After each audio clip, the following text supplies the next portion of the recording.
Almost. Now we are. Okay.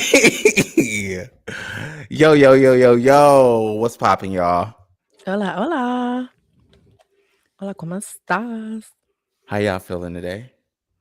On this glorious You Sunday, on this day of for fathers, okay? Happy Father's Day to the fathers. to the real The fathers. real fathers. Yes, yes, yes, yes, yes. Shout out to y'all. Y'all doing the Lord's work, baby. Truly, very important. Very important. As someone that only had a father for maybe 5 years, you know what I mean? Yeah, it's important. It is. It shapes you as a person. It changes. Like it can really make you make I won't say make or break you, but it has a big effect on you as Yes. as you grow up. As you grow up, as you with some of the stuff that we're going to be speaking on later in the pod, it Hmm. also can shape the way you interact with people, the way you build relationships, the way you Attachment present styles. yourself. Yeah, 100%. So, yeah, and I mean, my dad's around now. Like I talk. I mean, I can't talk shit. I was gonna say I talk enough shit. No, I can. You get. Yeah, But that's right. he is around. I can just hit him up with a little Facebook Messenger. I don't know, child. His number changes quite often, but Lord, um, that we do part. when we do talk though, it's all love. But yeah, it's a part of getting over because I could have either stayed mad about it, and this is a decision people have to make. Some people will not fuck with whatever relative or excuse me, whatever parent chose to either abandon them or go on with their life or whatever the case may be. Hmm. But I had to make a decision essentially of like, do I want to stay mad or do I want to because I don't have my mom anymore physically, it's like I want to try to gain as much of my like family information as I possibly can while I at least still have one alive. Right. So I yeah. definitely agree with that. Yeah. It affects everybody differently because I was kind of the same. I didn't really want to fuck with my dad at all Hmm. when as I mean, kind of because he was just doing a lot of shit, Yeah. and I feel like he wasn't giving me the respect that I deserved, Yeah. or just by simply like even reaching out to me like he should have with like as far as like my other brothers, like he reached out to them and not me. So I felt some type of way already. So I was like, okay, if it's fuck me, it's really fuck you, Right. cause. But as I grew up and got older and then started like really process just situations, um, as far as like not having him around, I Hmm. was like, okay, I'm gonna let go of that because once I started healing and figuring out who I was like, okay, this man probably had a lot of problems as far as his upbringing. Hmm. So I'm not gonna, I guess, penalize him or like hold that against him Hmm. because he didn't, process his traumas or get himself together to really understand how to, I don't know, interact with me or connect with me. Or love you correctly. Yeah. Right. No, that's a fact. Because once I really got to talking to him, so it was my freshman year of college was like our first conversation since I was like 6 years old. So learning about like his background, the way he grew up, like the things he Hmm. went through, like some of the abuse he endured, and like just little shit, and even just like his mama's mentality. Like not trying to touch on my granny, but like just some of the things and even learning about her upbringing, I was like, Yeah. "God damn, you didn't have a chance, nigga." And Like, hers was like intense. so Her shit it's was like, real. shit. She was So fighting for her it's life. ugh. So it's like, but she did the best she could, but it's just because I think that's a beautiful trait in both of us because I feel like learning that really kind of made me realize. And then, of course, my mama kicked him out when I was 6 or like 5 or 6 years old. Then learning his journey when he got to Texas and like the shit he got into, even Mhm. though he already was kind of doing a little shit here and there. Um, it made me also realize, like, oh, you actually might have made my life a little worse if you would Right, have just been being around. present. Sometimes. Ooh, you know what I It's a mean? gift and a curse Maybe, sometimes. maybe. So, I don't know. I still love him, but yeah, it's just also being able to identify. Oh, like hearing their Right. story, and you're like, oh shit, that's why. Okay, copy. Yeah, I definitely feel that. It's It's kinda I don't know, it's like, it's a gift, like I said, it's a gift and a curse sometimes. Yes. Like, cause you have your pros and your cons depending on the situation. Yes. But speaking of parenting, Yes. why don't we deep dive into this real quick? Okay, so, let's see.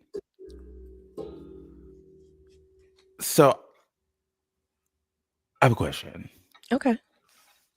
Now, a lot of since we were already talking about the whole father thing, now there is a thing called it's not really a mental I won't say it's like a actual mental disorder, but it is categorized of something that could potentially give you like mental traumas or different attachment styles, stuff like that. Right. Um, which is called the mother wound. Okay. So basically what it stems from, the mother wound is basically it's like a deep emotional and psychological pain that comes from not receiving love or nurture or protection or validation or guidance from your mom when you're like a Mhm. young when you're a kid. Okay. And how that like a lot of people don't understand this, but that's something that you can end up growing as you get older. You you end up having a lot of like relationship problems or different attachment styles or just like interaction with like people as a whole. Mhm. Now my question is it's like what is have you ever met somebody that had like these type of issues? Um. And if you have what did you experience? Like what were the like their symptoms like? um. Gosh, yeah, I definitely feel like I feel like I've met some that had avoidant attachment issues due to their mother, and I feel like I met some that were also like, um I'm trying to think what's the other one that's like where you're like clinging on the motherfuckers? Anxious? This Is that anxious. anxious? 'Cause that's what I am. That Yeah. was my attachment style. Um, and I do feel like they're almost I feel like in a way I would almost become like a mother figure to them, and this doesn't necessarily just mean, like, romantically, like people Mhm. I've, like, encountered before, although I realized after doing, like, a little dive into this that I have indeed entertained 1 or 2 that, definitely had some, mommy issues. Um, yeah, I feel like yeah, I definitely feel like that. I feel like, the volatile emotional ride a little Mhm. bit, um, with one of them for sure, what else, what else, what else, what else? I don't know. Maybe just, like, the constant need for reassurance too, like that negative voice that's constantly, like, on their Yeah, ass a little because bit. that's definitely something that can definitely happen because I noticed even, like, in my own experience, for instance, um, just, like, either they're it's like either they have to be like, you have to, like, pretty much give them a lot of attention Mhm. or even hell, they might be the opposite and just be completely, like, silent as far as, like, when they're if you're in a relationship at least.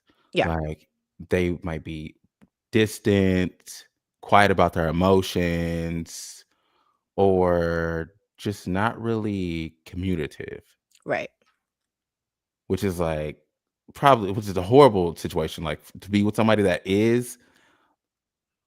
that likes to talk about themselves or not talk about themselves, but likes communication Right. in a relationship. It's like you kinda have to it makes it hard to be with somebody like that. Yeah.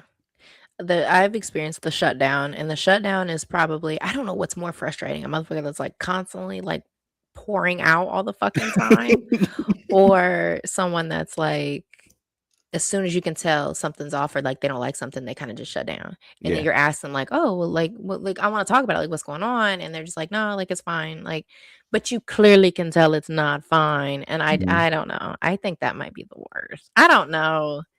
I don't know, it's hard to weigh them out, but I think the shutdown for me, because it really just feels like they put a brick wall up in front of you. Yeah. That shit sucks. I don't like that. Especially when you're pouring into them, and then they're just kind of just, yeah, just dissing themselves. I had that issue Mhm. with what my last person that I was with, Gotcha. and that shit, I didn't really understand it at first, but then once I started, like, learning about kinda myself and Mhm. figuring out, like, who I was or whatever, I that's when I figured out that that's when started I had heard about the mother wound, like, a long time ago, Right. but then it made me wanna, like, research it a little bit more, and once I started researching after, like, this crazy breakup and all this other stuff, um, that's when I found out why I had a need to people please Mhm. or always needing reassurance in my Mhm. relationship, but at first, I thought it was just like, me I needed reassurance because I that was, like, comfortable for just that was just something that somebody needs because it tells me that you love me Right. versus someone that's completely just not present or Right. doesn't show love, like, through action or just telling you. Mhm. And that once I figured that out, I was like, "Wait a minute." That's when I started connecting the dots and shit. I'm like, "Wait a minute. This nigga also has some mommy or daddy issues." Because just like there's the mother one, there's also the father one. But Correct. I started noticing, I was like, "Wait a minute. We both had issues at the same damn time." And I Mhm. didn't see how I I guess my mother wound or how I was affected by it because I was Right. affected by it because my mom really she wasn't, like, emotionally Mhm. available. Mhm. So, like, when I was, like, angry and pissed off or just mad at the world, like, she didn't really, like, know how to help me through that or, like, Yeah. tell me what was going on type shit. Mhm. So, it was more like just me just, like, figuring out everything, which led to a lot of me just kind of people pleasing, but, like, also looking for that love or just, like, reassurance from other people. Other people, but also, like, finding a way to, like, manage it, if that makes sense. So, like, finding other avenues, Mhm. such as, like, partying, kicking it, na na na na na, you know what I mean? No, To that's kinda ease the whatever that emotional burden, I guess you can say. yeah, that's what turned me into a goddamn alcoholic. You already know. So and that's why I was trying to ease into that motherfucker. So, my thing is too is, like, I think that's also, like, 'cause I had a great mom, but I think there were certain facets 'cause I was also thinking about this too, 'cause I've always known, like, a bitch got daddy issues, for sure. Mhm. I mean, not as much anymore, I feel like I've processed a lot of that, but I definitely could identify with that before I could identify with, like, the mommy stuff, and Yeah. with kinda looking at this, it's a sense of, like, I feel like also they were just kinda overwhelmed, like, I'm not excusing the behavior, but I Mhm. think as Black single mothers and their generation, Black single mothers, Right.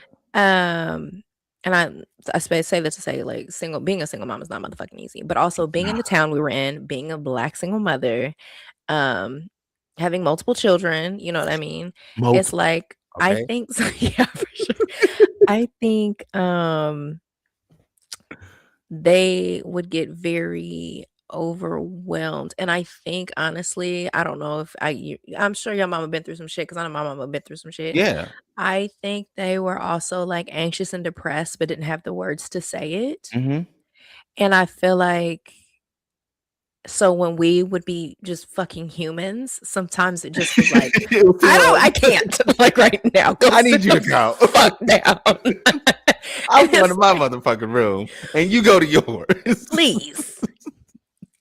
Yeah, so No. I think there were moments because, like, mom did a pretty good job overall, but I think there were moments where I think she just like I didn't realize like because that. So I read something about some psychology thing that was essentially saying like that is actually how anxiousness can show up in Black women specifically. It can look like irritation or like anger or like rage, but really they're just fucking anxious. Yeah. And I was like, oh, maybe she. I was talking to Ransel about that one day. I was like, oh, maybe she was like anxious. Yeah. Yeah. So I yeah. I think yeah, I feel like after I got older and I tried talking to my mom Yeah. about like just kind of just to figure out like who my mom was, 'cause I really didn't know who she was for real, for Yeah. real. Um, and I think once I got older, I was like, then I had all these questions. I'm like, okay, well, how were you raised and how like what was this? And the shit that she told me, it's like, okay, now I understand why you are the way you are, but like not saying she's like a bad mom because my mom's great. Right. She taught me what she could, okay? Yes. Like Yes. because who the fuck can take care of 6 kids on their own? Yeah. Jesus. And Sick. work, and come Yeah. home and cook for all of them? Yeah. Baby, like the job's not even like her day wasn't even done until she had cooked Yeah. and fed Make all sure of them. everybody bathed. Make sure everybody You did their hear me? homework. Everything. Yeah. And Yeah. then doing that all by herself? No, Every man. day. Every day. Yeah. That's why the pizza rolls were very was stopped, Popping on and okay? popping ramen noodles, nigga. 'Cause she Okay. wasn't gonna do it every day, but she did most of it. Most of the time, she did cook a lot though. For yeah, yeah, yeah. But yeah, just like knowing that, I'm just like, okay, this woman absolutely deserves grace, Yes. and it gave me that much more respect for her because Mhm. at once I got out of the house because of maybe I had got kicked out or some shit like that, I kind of like started to resent her in a Mhm. way because I'm like I felt like you're just like kicking your child out to the world for the wolves to get, and it's Yeah, like yeah, yeah. that shit hurt. But it's Yeah. like okay, now I understand. I kind of understand like you were going through what you were going through, and you could only take so much. And I was a smart mouth ass motherfucker. Okay. I was saying, I was talking back. I was doing all that shit, but I wasn't like, calling her Disrespectful. Yeah. right. Nah. Yeah. Okay. No. I'm No. not No. No. that. We not that. We not that Nah. crazy. But I don't know. I think it's very important. I think overall, once you figure out like you have like maybe symptoms of a mother wound Mhm. and you may not know if you have it or not, but some ways to tell if you do have it or if it starts to like manifest, it's basically I don't know what how it manifests is basically no one showing you support and all that stuff, or if your mom has unprocessed traumas or whatnot. But Mhm. how you know if that's something that affected you is usually you're hyper independent, people pleasing, like I said earlier, relationship problems are the ones I feel like that's what affects people the most though, Right. because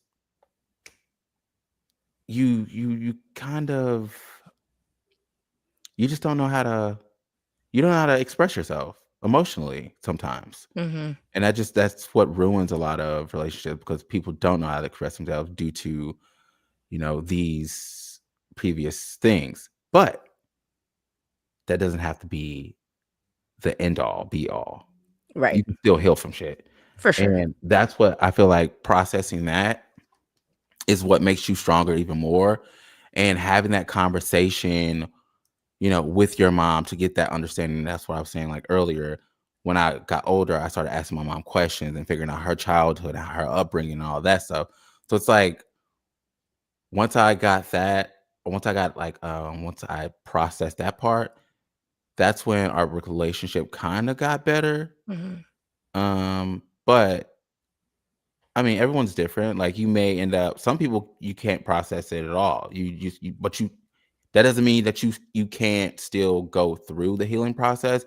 You just have to accept that that person is not involved Right. sometimes. Right. No, that's for sure, for sure.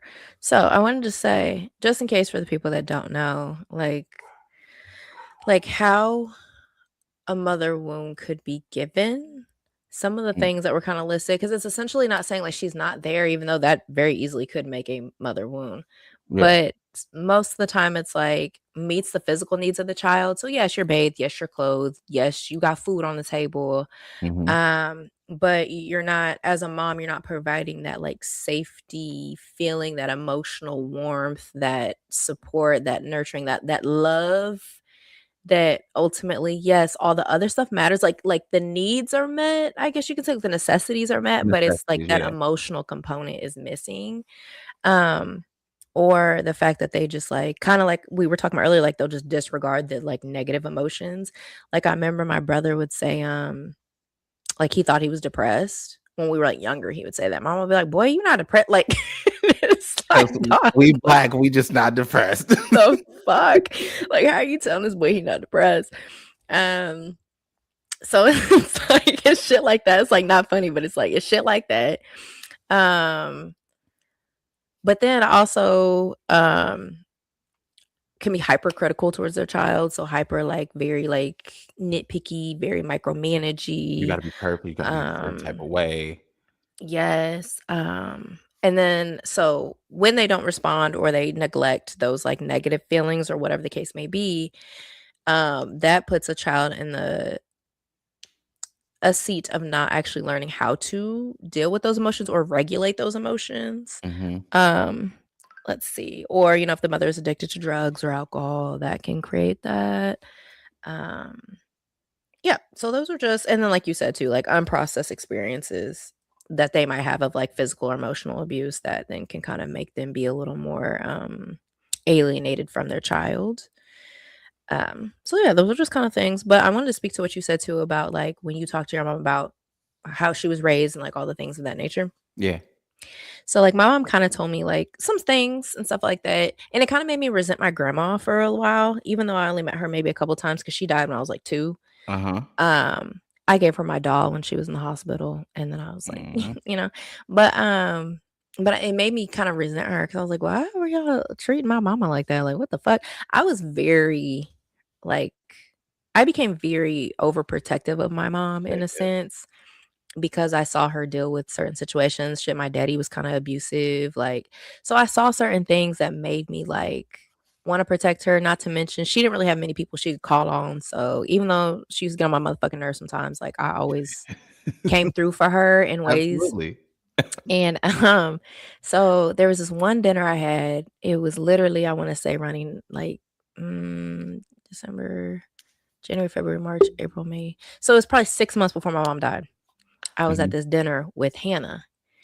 And we were kind of just got to talking about our families, whoop de whoop. And then one of her sisters was acting still away towards her mom, and her dad essentially was just telling them, like, hey, like, chill out on y'all mom a little bit. Like, she's kind of been through a lot of shit, like, Right. throughout her life.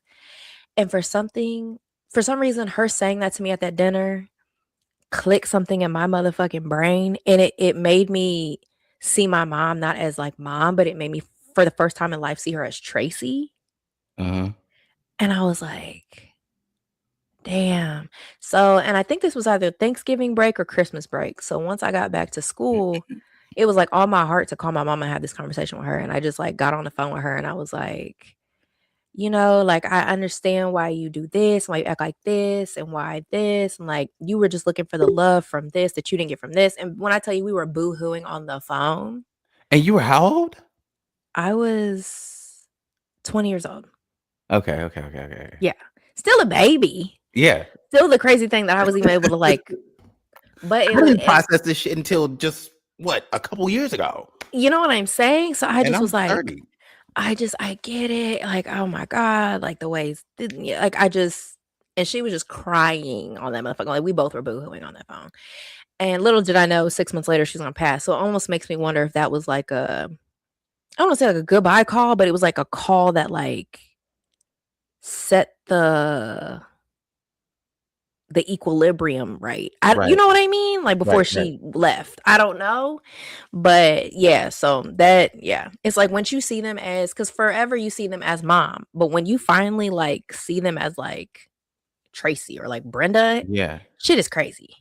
You're like, "Oh, Because there's more behind it. There's more behind it all. Like yeah. there's so many underlying issues, like not issues, but like things that they have gone through and that Yes. you will never see because they don't show it. Yes." Black mothers are so, and I know it's Father's Day, but we talk about the moms today. I know. I know, it's like the irony that we talk about mother shit on Father's Day is crazy. It's crazy, but they are so strong. Yeah. And I catch myself, and this is gonna be an emotional fucking podcast.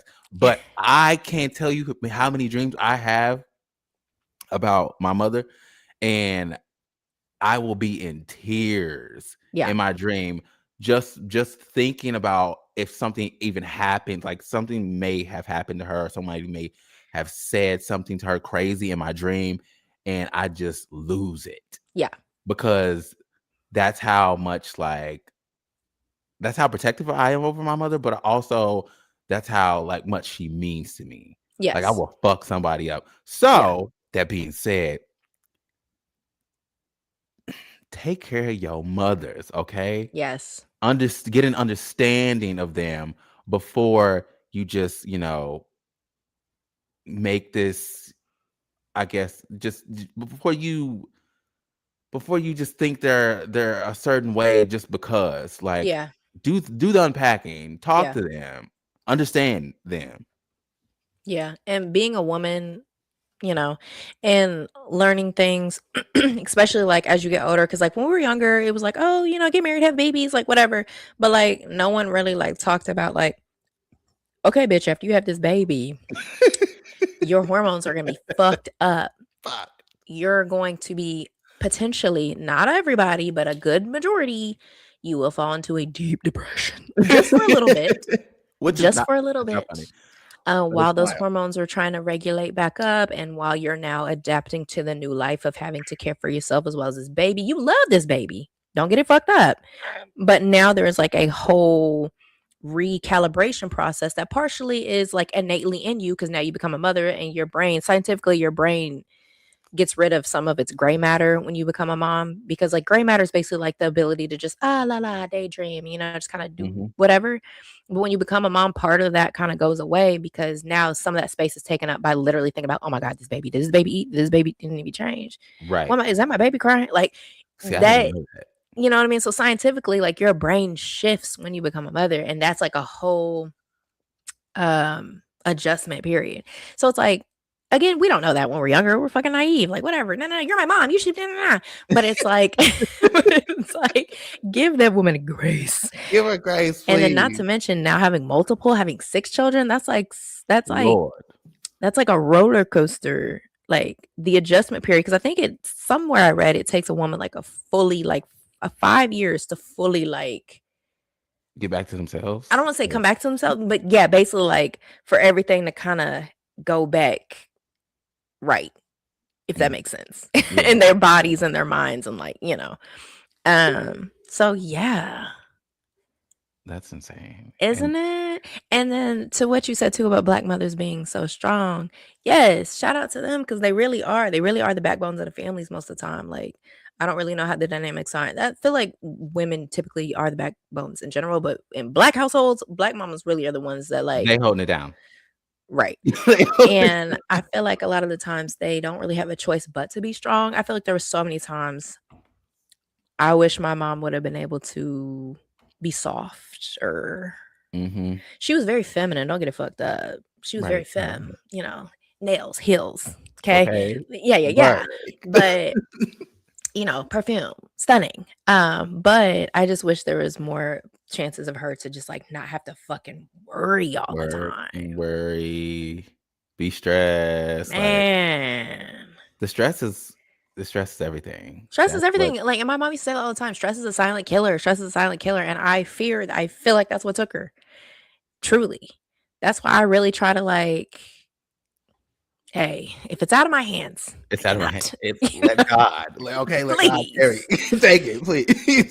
There's a saying in the Bible. I don't remember the verse specifically, but it's like, God help me identify basically things I can't change and also come to peace with the things I cannot. Like, I know I Okay. kind of like paraphrase the fuck out of that verse, but it's something that says that and give me the wisdom to be able to tell the difference. Mm-hmm.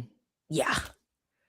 I feel like a lot of people, you gotta give yourself some time too, because like fuck bullshit. Like there's a lot of shit that we just we think that we have to, I don't know, give our attention to or give our energy to, and we don't. Yes. It's just like when like if something is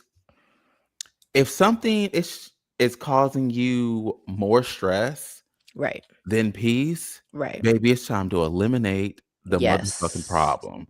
Get rid Yes. of it. It needs to go. I don't care if you're with somebody and you've been with them for however many years. There comes a time where it's just like, okay, I don't think this is working. So this needs Yes. to go. I need to remove this or whatever it is. There's some things you just can't change or some things you have no control over. Yes.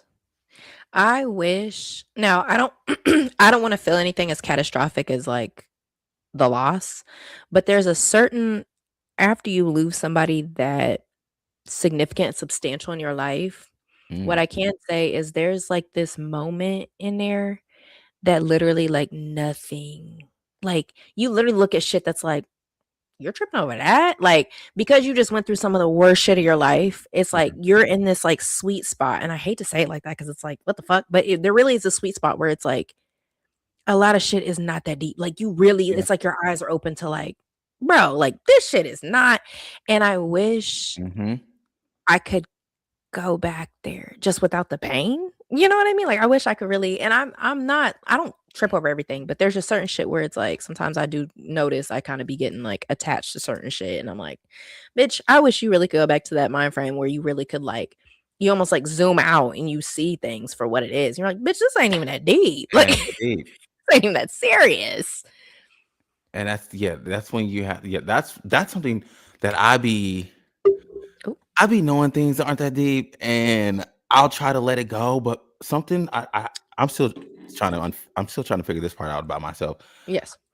But like I will get angry at something and I will tell myself it doesn't mean anything because I know ultimately I'm like this I can't it's out of my control. But Right. it just fucking it makes me so angry, and I just Yeah. keep getting more and more angry. I don't Yeah. know what effect it is or whatever it is Yeah. mentally, but it just sticks with me, and it'll come back like I don't know. It'll come back and like completely forget about it, and then it'll pop up, and I'll just like go down the cycle again, and it's Yeah. insane. Yeah, I'm not as bad I don't know what it is. anymore, but there are certain things that I do feel like I do now that like I really need to like, man, like, all right. You know what I mean? Like, Mhm. okay. It is what it But is. I think one thing that I haven't been doing as much, which I am gonna get back into, especially since I put my altar back up, is I'm really gonna try to get into like um just sitting in quiet and really like meditating or like journaling in front of my altar. That shit used to slap, boy. I'm Mhm. telling you. That shit, I used to do that shit during the pandemic all the time. And I felt like I just was so like, I don't know, like I just was so in touch with me, my purpose, what I want to do, what I da, da, da. And I need to remember those tools. That's when I also was reading The Artist Way and I was doing all that shit. And I really feel like the pandemic, I learned a lot of like I don't want to say coping mechanisms, but I learned a lot of like tools. And then now that I'm released back out to the real world, I feel like I've kind of like dropped a little bit of them. You know what I mean? I'm like, I need to pick them bitches back up. Like, I need to continue to do that because kind of you get back in that rat race, you get back in that, Yeah. yeah. I feel yeah, that's what I don't like about having a job, and I know you need one. Exactly. I'm not meant to work. I'm not meant to work. I'm not meant to be making money, making someone else's, life and their Right. dreams and aspirations, great. Yeah. Um, I am in a certain way, but not working for them. Like Right. in the way of like I got to get up this early in the morning to go do whatever Yeah. and then go back home and now I'm tired. It's Yeah. like, no, I don't want to be in that headspace because it's like when you're I'm not take in that like cycle, keep talking. I'm just gonna take a picture so I can post that we're live. when you're not in that cycle, it's like time lasts so long. 'Cause it's like, oh, Yes. say for instance, like I was on vacation. I went to Chicago, like maybe well, I went to Chicago a month ago. And when I tell you, I was there for only 24 hours. Yes. And I was like, wait a minute, we have so much time. And that's when like and this was like only 24 hours. I was like, shit, there's just so much more that I get to do. And Yeah. it felt like the weekend, it felt honestly, it was 6 days, but it felt longer than that Yes. because we were just constantly going places, constantly doing stuff. Um, just like going, just doing stuff that you normally feel rushed to have to do in a Right. weekend.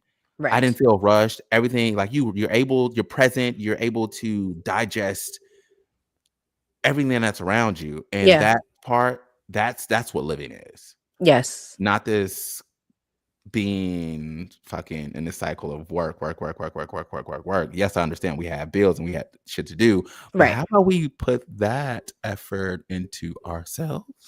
That part. That part. That part. Also, you're really able to like indulge You hear me?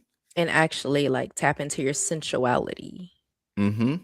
Which what I found out what sensuality was, because I used to kind of think sensuality was just like a oh like sexy like sexual thing, but Yeah. no, sensuality is actually being able to like indulge in these senses. Yeah. So like sight, touch, taste, smell, your hearing, like able to actually like that's really the truth, like the true definition of like sensuality. So I Yeah. was like, oh, so yeah, you were literally able to like be Yeah. versus I was do. literally that. Yeah, that's what it was. It was Yeah. like I was being and I was when I tell you I was moving, baby, I didn't never walk this much in my own damn city.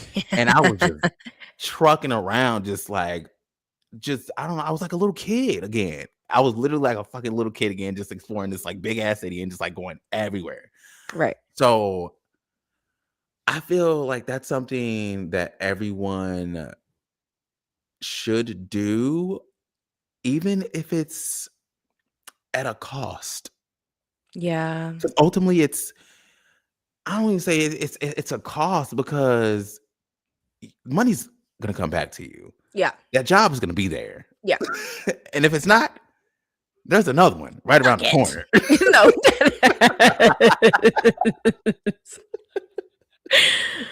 I'm Fuck so it. serious. There's so much opportunity out here, and at the end of the day, like that could be what's needed for you to take that next step to, pursue your goals, your dreams, or whatever you want to do. Yeah. Yeah, yeah, yeah, yeah, yeah, yeah, yeah. It's real Yeah. life. It is. That's a fact. I feel like also, yeah, I don't know. Depending on like whatever higher power you call on or whoever, whatever people believe in, like Hmm. I just feel like God has not like failed me in the sense of like I've always still been able to maintain, whether it be like keeping a job or making my own money, doing my own thing, or a little unemployment here and there. You know Okay. what I mean? You know what I mean, right? Because y'all better apply for the benefits. What? The rich do. You hear That's how me? they get to No, that evade is. taxes and all that other shit, That is. That is. That baby. is. Um, I'm putting this on TikTok as well. Lovely. Okay. Sorry. Anyways, um, yeah, I don't know. I feel like I don't know. I feel like, yeah, when you jump back in that rat race, and I was doing really good, but I feel like I just need to hop back into it. Hmm. Um, truly. Do we have anything else on the mom? Hold on. Let me go back to my notes really quick before I just On the mother. race through. Oh, ways that it can show up too. If you potentially do have mommy issues. It can show up as low self-esteem. It can show up as difficulties understanding and managing your emotions, which is kind of what we talked about earlier. And Mhm. I say that also to say too, when I finally decide to have children, I really want to try to like, if they do feel like something I said isn't like, I want to give them the space to be able to rebuttal me. Like, Right. yeah, like I want to try to control my emotions because Mhm. they're also fucking human beings, and the way that they're going to learn how to deal with conflict or something they don't like, we're the like I will be their We're first the teacher. first. So That it's part. like instead of constantly telling them like shut the fuck up, stop talking, like instead of doing that to them or like you're talking back or like make it seem like, which first of all, my brother used to be get away with.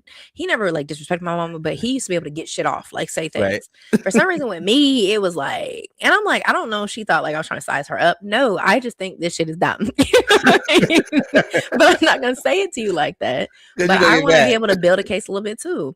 And I Right. noticed I talk kind of fast, and Aisha, one of my best friends, Aisha, brought that to my attention in college because she was like, "Damn, you talking fast. Like, you constantly trying to get your point across before someone can like." Before anyone's And I'm like, and I realized, yeah, that's because I had a very small window to try to get what the fuck I need to say out before she was either gonna cuss me out or threaten to whoop my ass. You know what I I mean? need to say this now.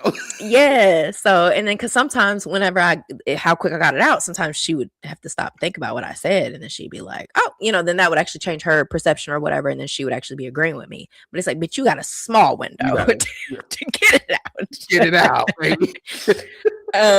So yes, but yeah, so we're their first teachers essentially as their parents to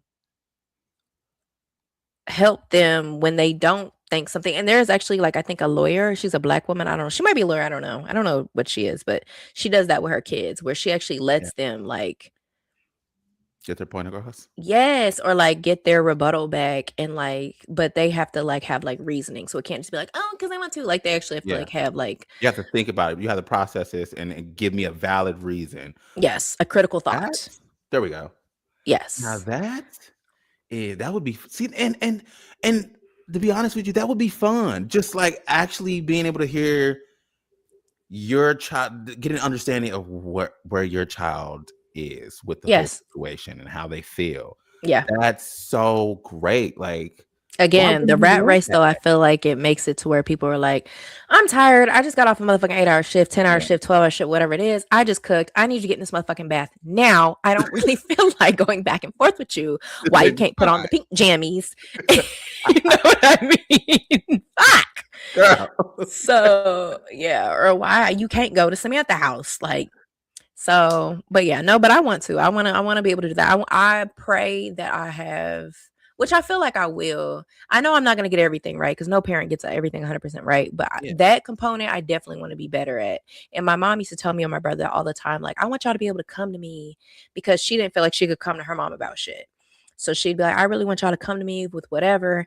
The moment we come to that woman, that lady, sometimes with things that it could be little too, like something that she didn't like. Why are you yelling? Like, see, this is why I'm not coming to you with the big stuff. I'm not coming to you. Because why are you yelling? Now I'm fearing for my life right now. Well, at a certain age, especially when we got older, me and Ranch just used to like look at her like, girl, why are you yelling? Like, we Right. Like, just, we didn't say anything please. that crazy.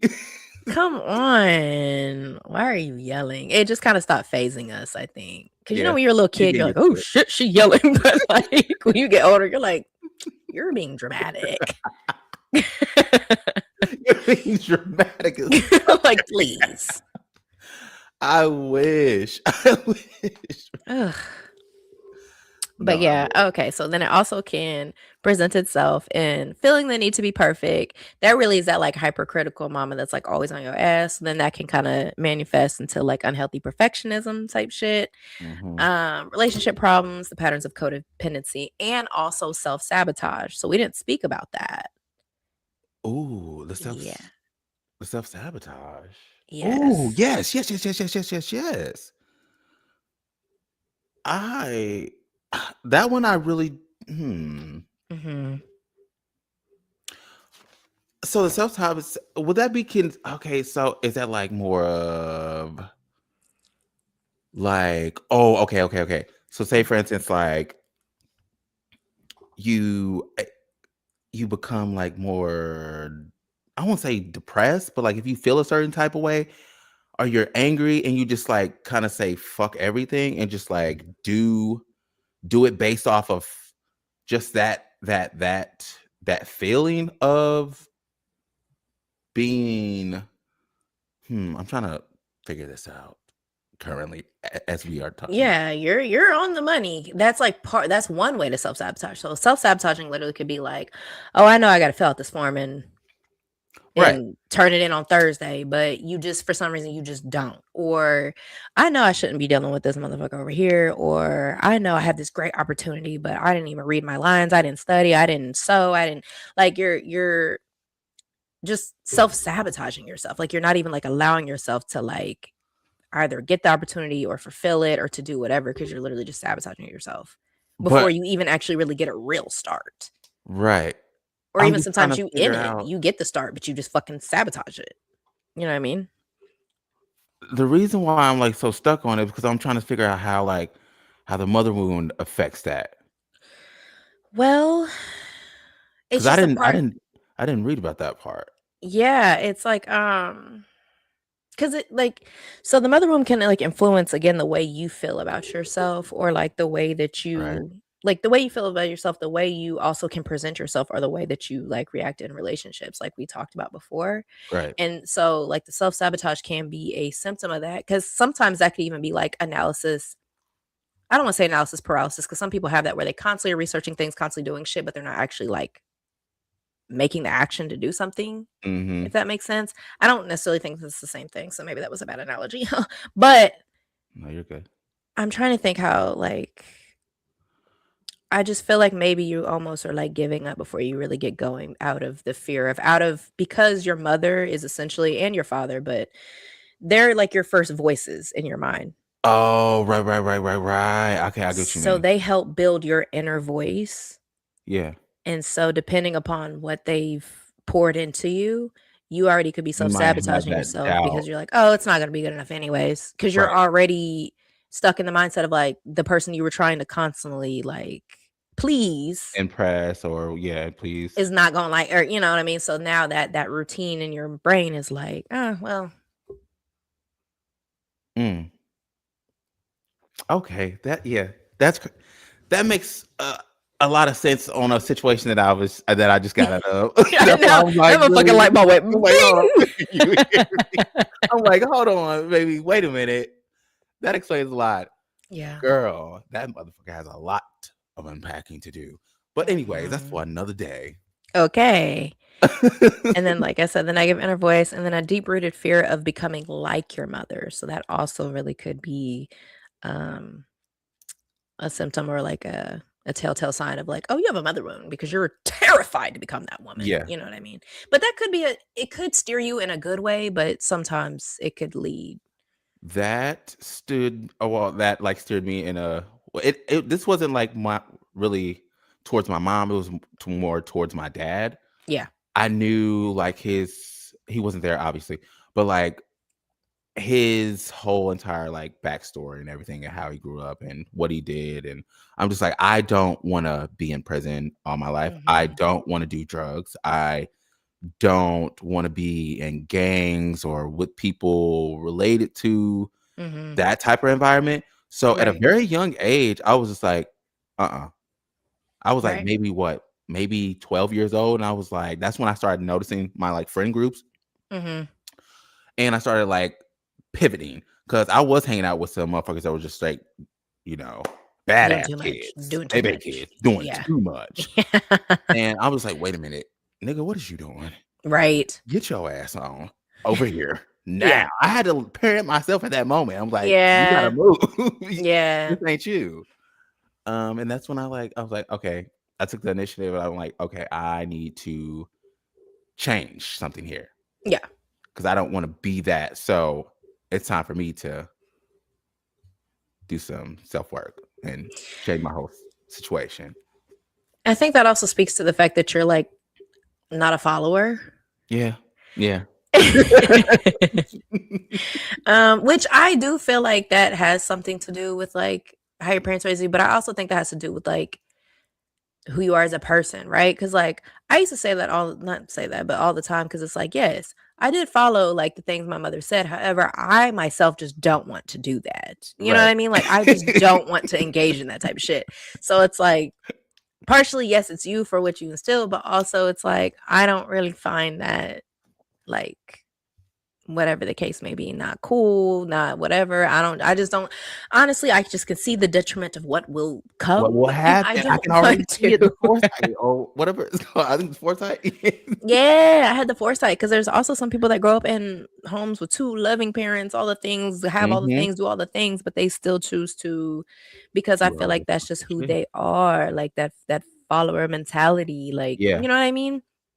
Some people are just easier influenced. I guess maybe that's the word I should use. Maybe I should be easily, yeah. a little I more could see easily that. influenced. But, yeah, I feel like there's something maybe I guess if you have, like, that perfect life and now you're entering a whole new world of, like, people of, or influence, it's like, Right. "Oh, damn. I ain't never experienced this before," and now you're surrounded by these other people that are showing you all this new, different, cultures, Mhm. just a Different way of different way of life. living, yeah. Yes. So it's like, okay, and then they get dabbling and then they get crazy. Ooh. And that's when shit goes far left. Yeah. That's when shit goes south really fast. But it's like it plays into also like the stereotype of the person living in the suburbs, got the mama, the daddy, all the things, and then they start kicking it with these people, and then now all of a sudden, They wanna be why is you drugs. selling drugs? They Like, you wanna know what I mean? sell Like, what drugs. you don't even gotta do this. You Like, don't have to do this, you hear what are me? you doing? Like, you know what I mean? Yeah, just to have a little extra change in your pocket. Like, this is motherfuckers is doing this because They they don't have got to. nothing when they go Survival, home. You know what I okay? mean? So yeah, yeah, yeah. Sorry to get off on that tangent. No, it's real life though. It's so real. Hmm. And people don't be understanding. They don't. They don't get it. But I also think that plays a role too, especially like if we're like speaking about Black people, because it's still June. It's still Juneteenth to me. Mhm. um, that's I don't remember who said this quote, but it was like Black people make the struggle look so good that people Oh, like want to claim that they hood or claim that they yeah. this because we make the shit look good. You make it look good. But that's just who we are as a That's what people. Like we're gonna struggle, but bitch, we're gonna make the shit look good. Cause like what Well, we am look I finna like do? struggling and just not and just being motherfucking depressed or whatever. Like we're not gonna make you guys just believe or make you guys believe like we're not gonna live that part or like what's word I'm looking for. We're not going to just because you see us a certain way, it doesn't mean that we're gonna portray that. Okay, cause you won't break my soul. Okay. Like we are a very like high spirited people. Absolutely. The fucking So world could be on fire. And man, baby. like whoa. Oh my god. What is this? Ugh, please. But yeah. Okay. So because we now spoke about like I can't do it.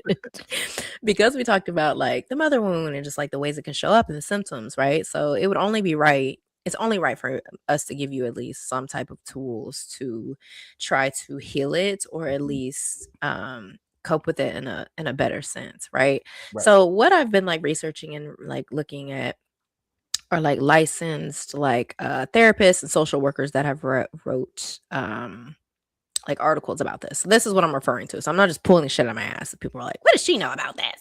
Like, no, I looked up some things because Bitch, we did our research. Okay. yeah, you know what I mean? Because we wanted to come with, we wanted to come with some credentials behind us when we're talking about these things, in the sense of like other people's credentials that we're sharing with you. Um, Facts. let's see. So one thing is like communicating your emotions. That was kind of like a big thing we talked about.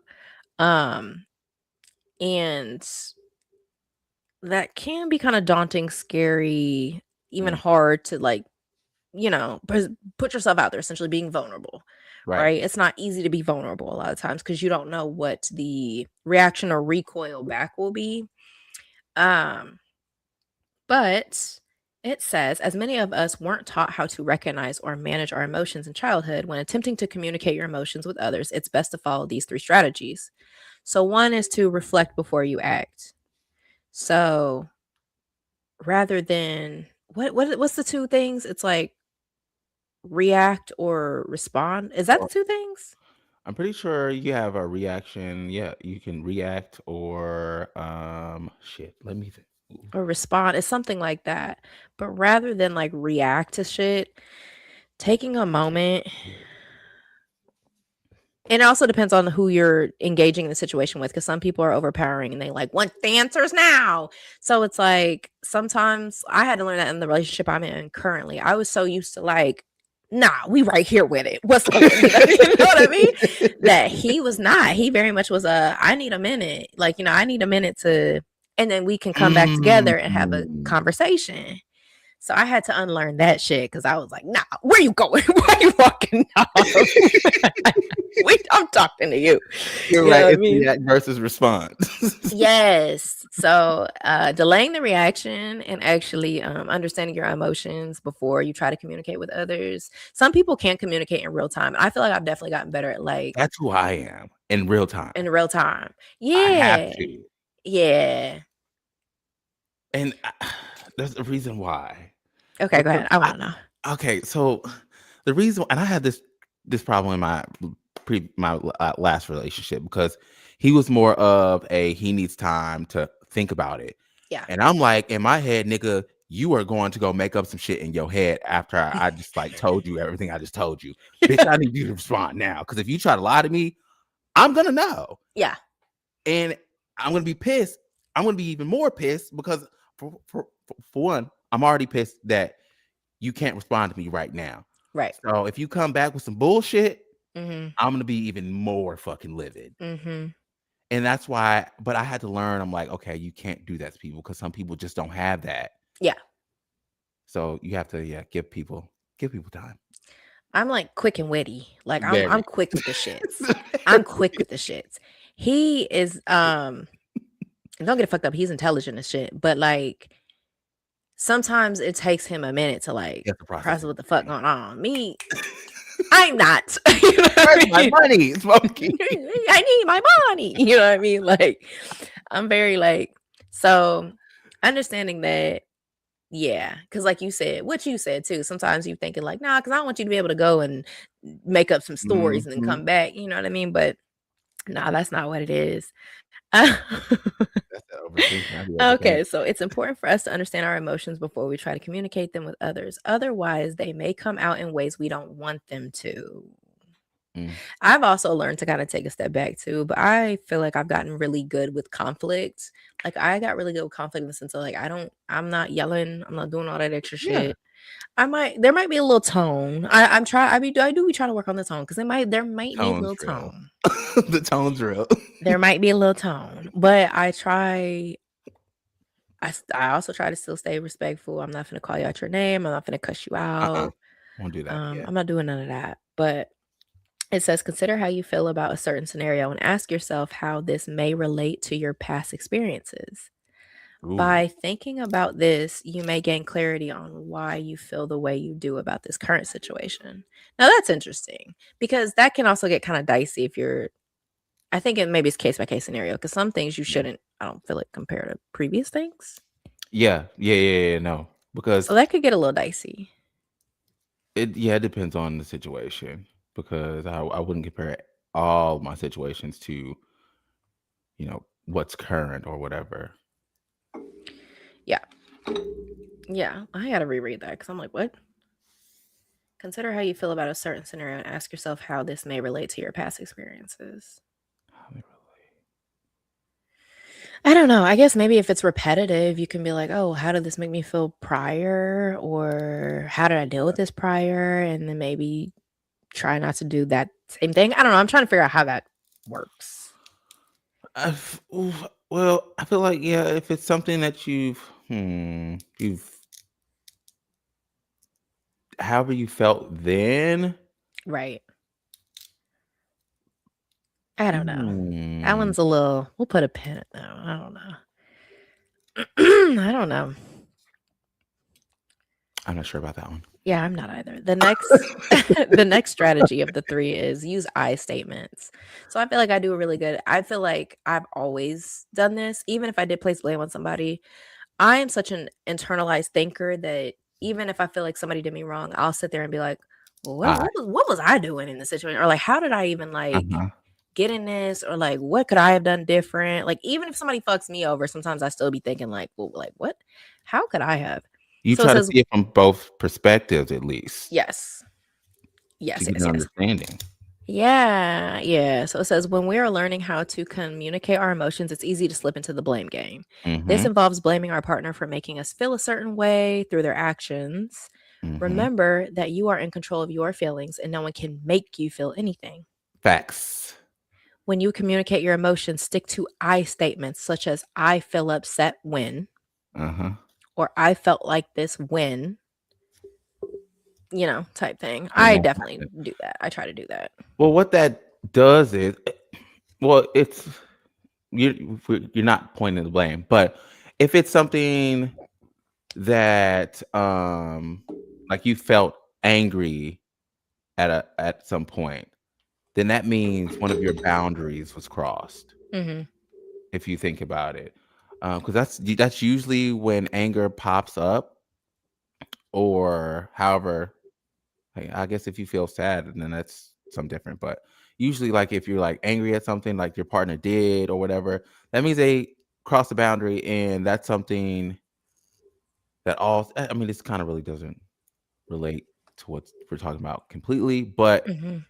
it's still something that should be taken in consideration because then that gives you understanding, okay, it makes you ask yourself, like, "Okay, well, why is this making me or why am I feeling like I'm angry?" Right. So, Yeah, um because it instead of saying, which I mean, if it's blatantly like they was doing some wild shit, then it's like, yeah, it was you. You yeah. know what I mean? Like I'm not gonna be like, well, I feel no, you knew I you ain't shouldn't have been feeling over there. shit. What are we talking about? But, huh? But rather than saying like, well, you did this and it made me feel, it's like no, like I felt disrespected because like you said, like I set this boundary or I said this or we've already established Right, this. and then you cross that. And then now, this action was made against that. So yes, I feel away. I feel disrespected. I feel slighted. Like Mhm. I feel betrayed. Like, um, yeah, facts, facts. And then it says use calming strategies. Just because when communicating, just try to stay calm. Because like anything, don't be yelling at me. And like, you know what I mean. Imma match your energy. If you get to yelling at me, I'm gonna match you immediately. I'm not even gonna waste my time. If you go well, I'm dragging it to hell. No. That's crazy work right there. You know what I I'm mean? dragging it You oh, know, seriously, though. like, ooh. I've done a lot of work on myself, but what I tell you, Real fucking life, yo, like, that bad twin be right there. Lord. Because I'm doing a lot to try to hold it down. So 'Cause if you bring it up, that's on you. That is on you. That is on you. facts. Okay, step 2, process your attachment wounds. So, Ooh, I love these. attachment wounds don't vanish. We need to bring them into our awareness and process them and Mhm. tend to them. Our first step to processing our attachment wounds is understanding our attachment style. Style. So we can get into that. There's actually a little quiz on here that I should have took to be like, what is my attachment style? That's why I know mines, Yeah, 'cause maybe it's I'll do it in real time. Let's start the quiz. If it asks for email, that's too much. it probably will. Some of them do. Because I want to. Ooh, I don't know if I want to do this right now.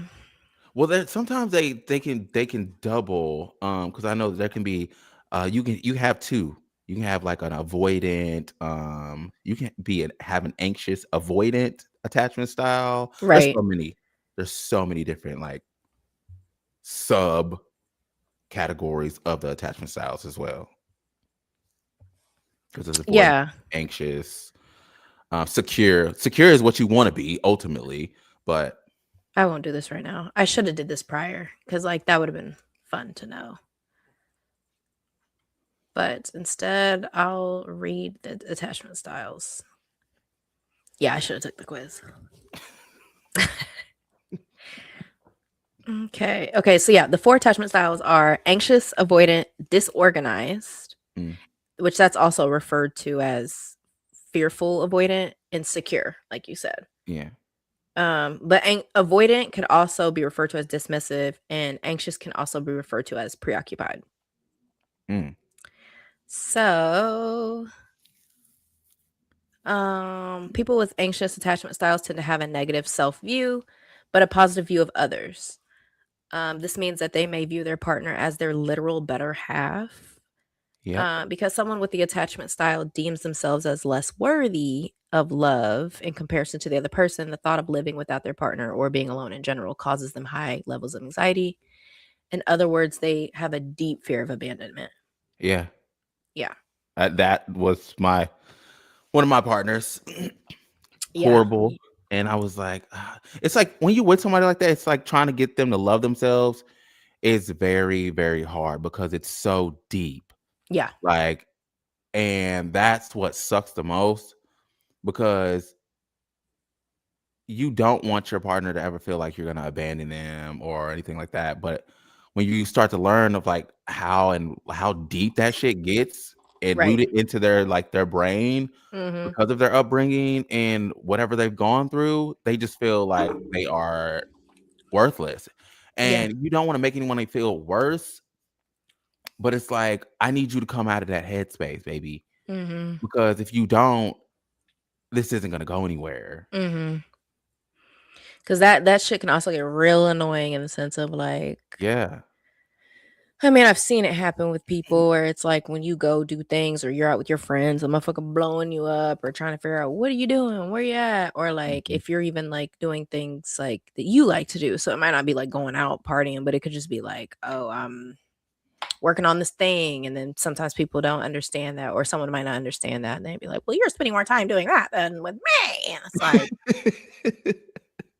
yuck, no Yeah. shade. Yeah, yeah. No, I I feel don't that. know. Uh, I think more no. clingy and demanding, yes. Preoccupied with relationship and desperate for reassurance. Yeah, in a nutshell, people with this attachment style value the relationship highly, but are often hyper vigilant towards threats to their security, as well as anxious and worried that their loved one is not invested in their relationship like they are. Yeah. The second one is avoidant slash dismissive. Um, they tend to have a positive self view and negative of others.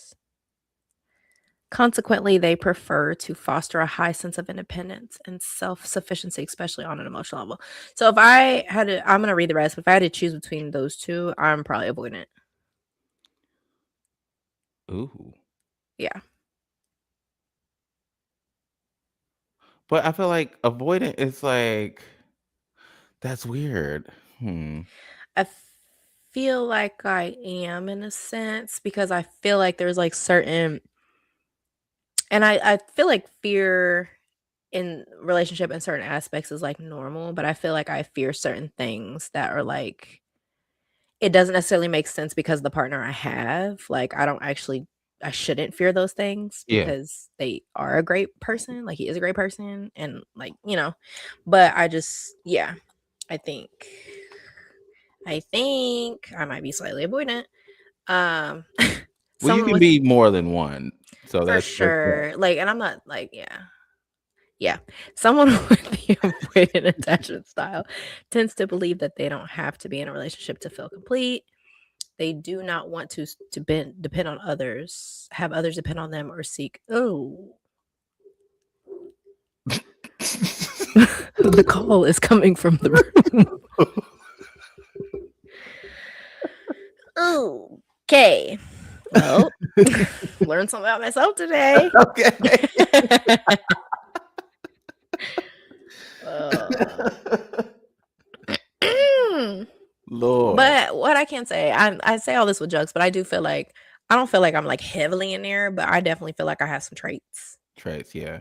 But I think that also stems from I don't think I was like that before. So I think this attachment style kind of started coming through after my mom died. Hmm. In the sense of knowing I don't have that safety net anymore. Right. I So feel I that. do love you and I'm putting all my trust into you. But if you were to one day wake up and be like, Courtney, I don't wanna, then I'm like, ah, you know what I Okay. mean? Right, right, right. I know. So it's like I think that's why I'm constantly on my P's and Q's. And I think maybe that might be a little bit of the reason why I'm scared to like maybe dive nose deep into like I don't know what to call it. I don't know if I should say like next steps. I don't know what proper vernacular to use right there, but like insert yeah. But I think that's really kind of where that was kind of birthed a little bit. Like again, I'm not like far out there on it because I do feel like I can depend on him and he can depend on me, but I think there are some facets of that that are correct for me. Yeah. Well, like the thing about attachment styles, they can happen at any point.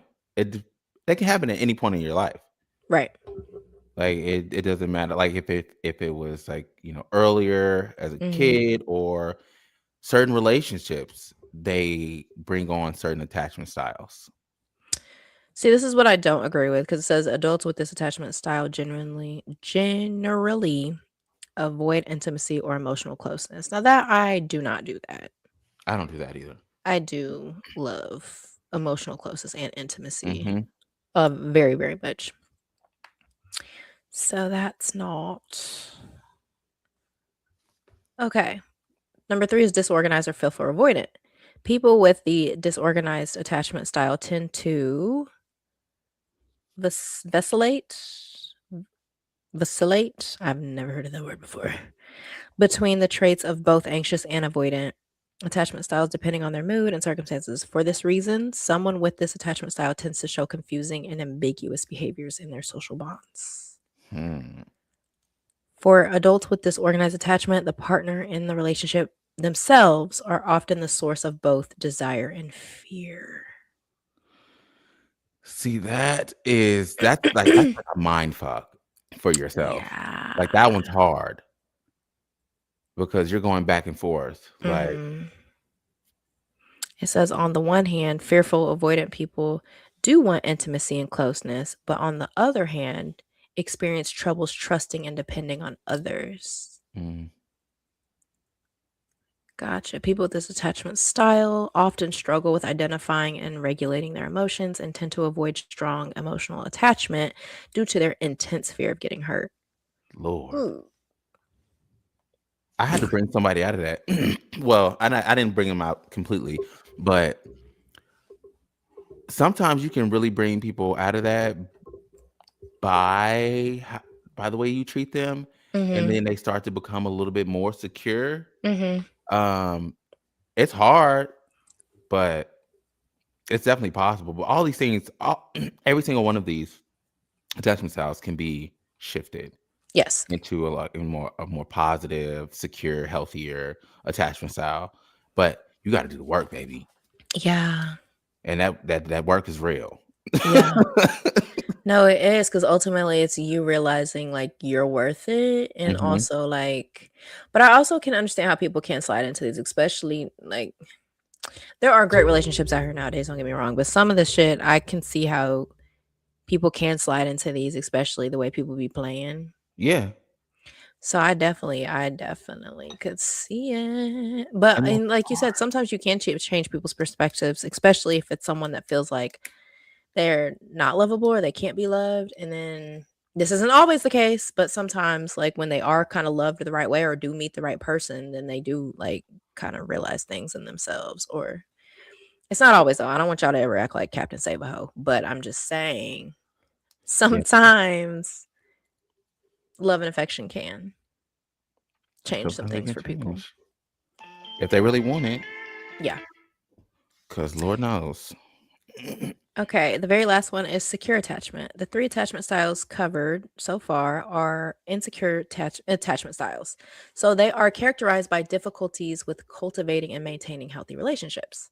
In contrast, the secure attachment style implies that a person is comfortable expressing emotions openly. Therefore, adults with a secure attachment style can depend on their partners and, in turn, let their partners rely on them. Relationships with someone with a secure attachment style are based on honesty, tolerance, and emotional closeness. Although someone with this attachment style often thrives in their relationships, they also don't fear being on their own. Secure attachers tend to have a positive view of themselves and others, so they do not overly seek external approval or validation. They can successfully identify and regulate their emotions and even help a partner do so with theirs. Yes. Yeah. See, I feel like so that's the thing. Okay. So I know I said I'm more of like I feel like I have some Anxious. traits of anxious, but I Yeah. also some of the things that you read right there, I'm just like, okay, well, that's also something that I can relate to, and I feel Yes. that I have as well. I think it's just more of like you have to. There's certain parts of healing that Hmm. have to be done for you to actually be 100% a certain, or as far as like secure goes, Hmm. to be in that category Hmm. 100%. Yeah, I think it's working through your skeletons, working through your traumas Mhm. for sure. Because I definitely could identify with some of that secure because I feel like I've done that like in a romantic sense, but also like in a platonic sense for some of my friends. Absolutely. Kind of help them find their voices in their way and to kind of remember who the fuck they are. I do that on the baby, too. I should be getting paid for this shit, okay? You hear me? I thought about going to school for it. I thought about going to school for it, but I just don't Yes. know if I could. I don't know if I actually could mentally and emotionally handle people like dumping on me all the time. You know Yeah, what I mean? I just yeah, it gets after I think it was after a week of just me doing something like that, it was a lot. Yeah, And I was like, to have that as a job? I know. Um, Yeah. Especially when you can see the answer right. and they can't yet, you're And they just like, can't. It's like "Fuck." that's the hard part. It's like, Yeah. how do I get you to fucking see it? Yeah, to get there. But people just be in their own way sometimes. Even if you give them the tools that they need and the advice and Mhm. help, like they're just in their own way. And that's usually because of habits, bad Yeah. habits. Habits as well as sometimes people are just like, you have to learn by experience. Yeah, the hard way. Well, So yeah, you could tell them all day, but they have to go through it to be like, "Oh, that's what you were talking about." but how many times? No, for I ain't gonna sure. lie, I did it. I ain't Yeah, it's like I ain't even judging nobody because baby, baby. look, Okay. I ain't judging not a soul, I done had honey. given too many chances. Yeah. Just out here, just let's make it work. Let's make it work. Let's make it work. Okay, bitch. We're not making it work. Yeah. You're beating it down. Yeah. Yeah. No, yeah. I don't know. I don't know.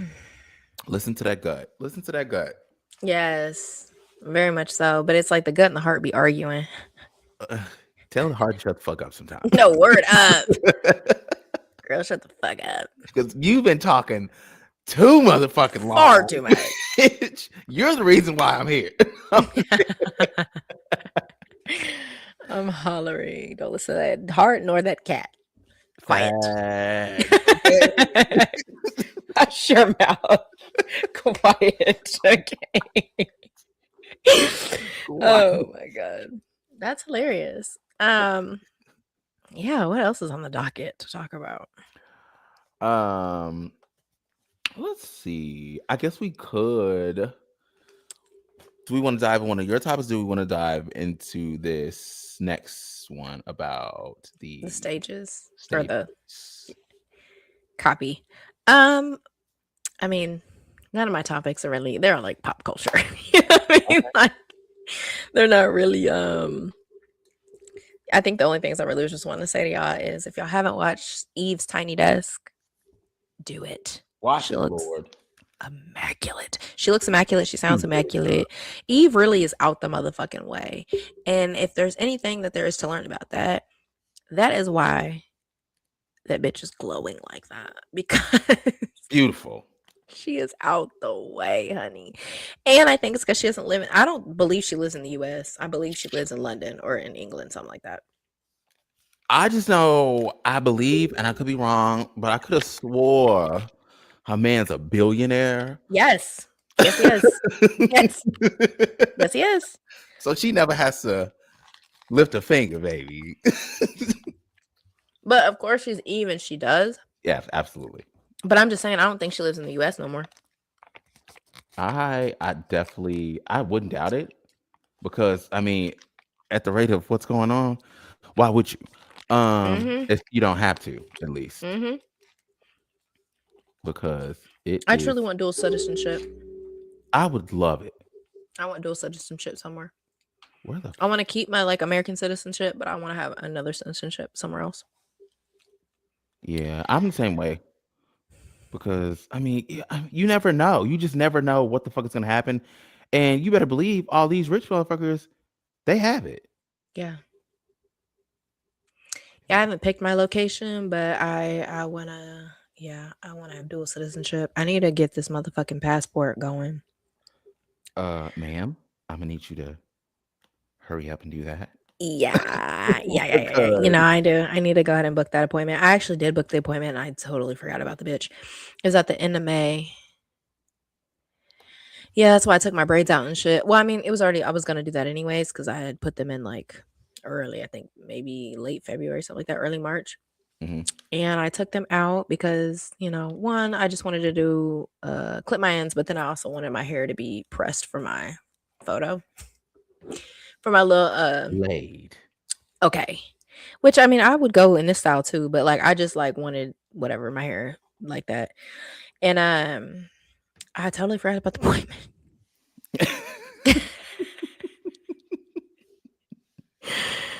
So yeah, there's that. It happens. But yeah, that's it. And then go next. You know what I mean? They won. Shout out to Then, y'all. oh, okay, but they New York. I really wish I would have been there, because Yes. New York is fucking. Oh God, I don't even know how they handle themselves, Yeah. because the The energy just looked amazing. beautiful. Yeah. I could feel it through the fucking screen. Yeah. Like that type of community. It's like, okay, even though they have, like, New Yorkers get like a bad rep or whatever, but like when them motherfuckers come together, they come together. Yeah. And I really feel like they needed that. Mm-hmm. Like, I feel like they needed that. I feel like that made they baby, Summer in NY is gonna be something. It's gonna be a movie. Nuts. It's gonna be a Nuts. movie. Yeah. I mean, they're not stopping. Yeah. And I knew a couple people that went on the parade and was actually on the float. What? Yeah, it was like, I mean, we grew up with these people. Yeah, yeah. So, um, I didn't know OG personally, but, like, I know I'm I'd say friends, associates, but we don't have beef, you know what I mean? Like, we'll casually comment on each other's shit periodically type shit. Mhm. They were on the float with him, so I got to see some of their stories, like, Oh, firsthand. shit. Yeah. Yeah, it was fun. It looked like a fucking ball. It looked like a ball. It looked like a ball. This That is is why I need to stop fucking around so I can get famous so we can go do shit like that, you know we what I can mean? just let's go. I Like, need to lock the at the fucking drop of a fucking dime, just get up and go. this is why I need to lock the fucking yeah. Same. Yeah. Same. I ain't gonna fake it. Okay, let's dive into this real quick. Okay, yes. Okay, so in I've been going through a breakup. Okay. Um, and I won't say I've been going through a breakup. I mean, I am, but I've went through multiple breakups, and I noticed that, like, I go through these like different phases of, like, between me being angry, depressed, to, sometimes happy, and Mhm. then I'm back to, like, in shock, like, thinking, like, or denial, like, there's no fucking way that this that I really that this is that we're really here right now. Right. Like how the fuck did this even happen? Right. Um, and before the longest, I didn't really understand that. And before I started I don't even know how I came about this, to be honest with you. I think I Mhm. just started looking it up. I was looking up on different phases of your emotions after a breakup. Mhm. That's what I had looked up. And I came to this I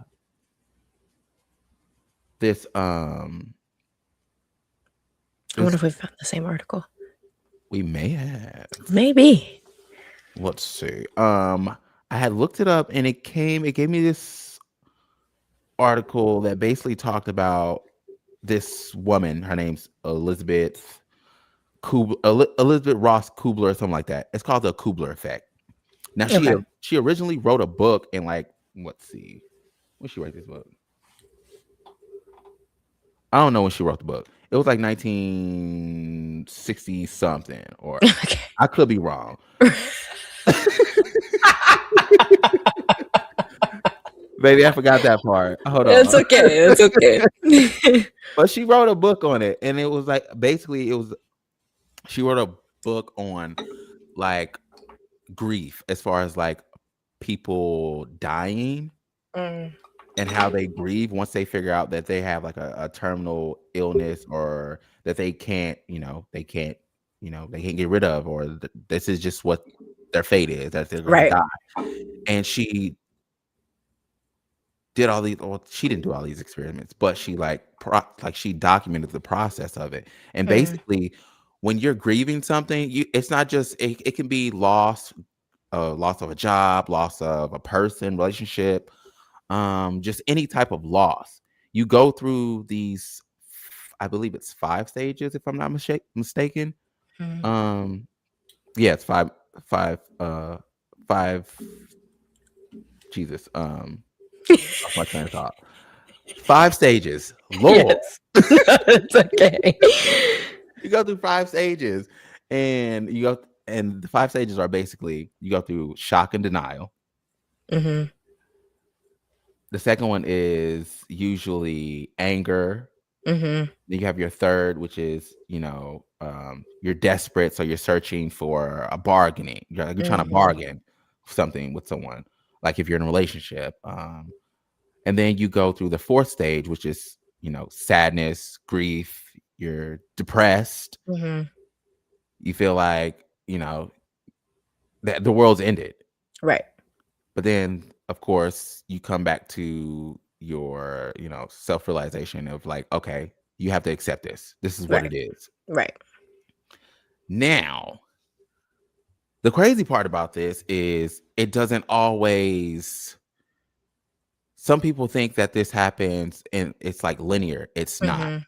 This Mhm. shit can happen like I was saying earlier. Like I'm saying, I was going through a breakup, and I I started off with, it wasn't just shock or denial. It was more of, I was sad, Mhm. but then that sadness turned into anger. Mhm. Then eventually it turned into, just me trying to talk things out and see if we can make it work type shit. Right. But it's if that didn't work, then you have to just say fuck it Right. sometimes. But to basically break it down, that's the reason why, us as humans, we go through, we all experience grief differently, but no matter what, you're always going to experience these 5 stages, no matter what. For sure. For sure, for sure. Because with great love comes great loss. Yes, and I don't like that, I know. because that I shit, know. it's like you're in a, yeah, it's like you're in a cycle. It's like a repetitive cycle that you're like, it's like a hamster wheel, and Mhm. you can't get out of it sometimes. And it's like that acceptance part, it will come too, Mhm. but the next day you might be back at square fucking one. Facts. So it's like, when is it gonna happen? It'll happen, but it can just keep going and going and going type shit. Yeah, you gotta let that shit like cycle through, literally like a wash cycle. Like you gotta let that shit play out. I think, and rightfully so, right? Like Yeah. no one wants to feel pain, but you have to allow it to wash over you at times Mhm. because where it gets dangerous and dicey is when you start finding the external validation to appease or to not deal with, to not feel. Yeah. That's when it can get really dicey, and then you're just packing it down, and as we know now, like You're the body creating it. keeps score. So like if you're not dealing with your emotional pain, that shit fucking shows up physically in some way, shape, or form, which can be detrimental. But Yeah, I was gonna say when like something like that, if you actually like yeah, if you try to like hide something like that, like grief or whatever, or just like constantly push it down or make it as if you're not feeling these emotions, you do more damage that way. Like you were mhm, saying, you do more damage because then guess what happens? You end up this is how like bad habits get to starting or like right, you start to react to like bad habits. And this could be like feeling kind of less than of mhm, yourself to the point to where you just start doing like not out of pocket, but just shit that you would normally do in your, conscious state of mind. right, Like having sex with random people, just randomly, just for the mhm, hell of it because you feel some type of way. I caught myself doing some shit like that. I ain't gonna mhm, fake it. I would get mad. I would get mad and just start thinking about everything. And this is the part of the whole like grieving stages. It's like I would get mad and I would lash out and it was like, okay, I need to feel something. yep. But it's like after I did it, it was like, okay, well now I'm fucked and sad. For Like, real. which is crazy. And that's like a very like blunt way to put it. But it's like, okay, I just did all that and I'm still having to go through all of this at the Right. same time. That's a fact. So now, the article I found, it was on Women's Health. Two different authors on it. Y'all can look up their credentials, but the title of it is The 13 Stages of Every Breakup and How to Make Each One Suck Less, whatever. So, what you just described to me though sounded like the ambivalence, which this was like step 1. Mhm. Um Oh, well, maybe not. This phase comes before the breakup even happens. In this stage, a person has had both positive and negative phases in the relationship, but they are unsure which one is definitive. So this is kind of almost like that when you're brainstorming the should I keep going with this or should we try again type shit. Right. Like, and then you start thinking about like, oh, all the positive things. And you're like, oh, well, maybe it's not that bad. You know what I mean? Right, right. Like Yeah. that's this stage kind of seems like. The roller coaster stage is marked by both good days, and bad days. Oftentimes their partner isn't aware of their ambivalence, which can make this stage even more painful. Um, yeah, that's kind of what that sounded like to me anyway. Cause then they're little like whatever right after the word was, should we break up? Should we stay together? Can you really love someone who did X, Y, and Z? But No, what that's about their accurate. redeeming qualities of X, Y, and Z? That's accurate. I Yeah. that's just more of like experience, and that's kind of what my last partner was doing. It's like, okay, and but even me, I started thinking about like, okay, it's like in that moment before you break up with somebody, you're pissed, and it's like, Yeah. okay, this is the end of it.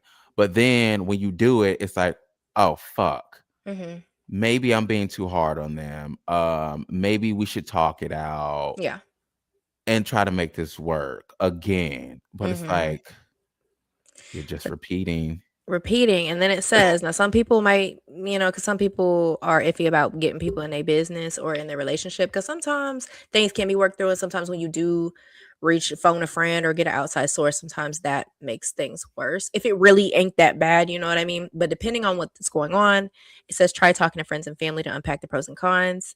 But this is the one that I really think is like the key component because I'm gonna do that all day, baby. I'm gonna call y'all up. I'm gonna call you up. I'm gonna do that all day. But this is the one that's really like it may also be beneficial to take stock in patterns.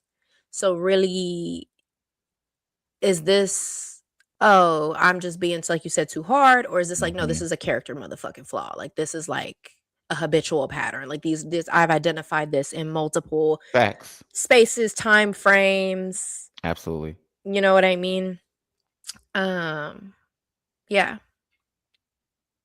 Mm, See that one, I feel like that one definitely hits yeah, because but I feel like people try to they don't notice that sometimes, or even if they do, they just refuse to, like, believe it, or yeah. in a way, it's like, but that's what it is, or they feel like they can save somebody or change someone, but it's like, if a motherfucker is constantly repeating the same thing over and over again, even after they've said that they won't, Right. it's like, I don't think that's gonna change, and you have to take that initiative to, like or be aware of that part to, like, know when to cut it. It's like at that point, it's like, do you want to deal with that or not? Yeah. Because How much are obviously you gonna accept? that's, yeah. Are you gonna accept it, or is it something that, yeah, you're not fucking with? But I So think what number, it is my bad. no, go ahead. I think what it is, people don't wanna feel that hurt, Yeah.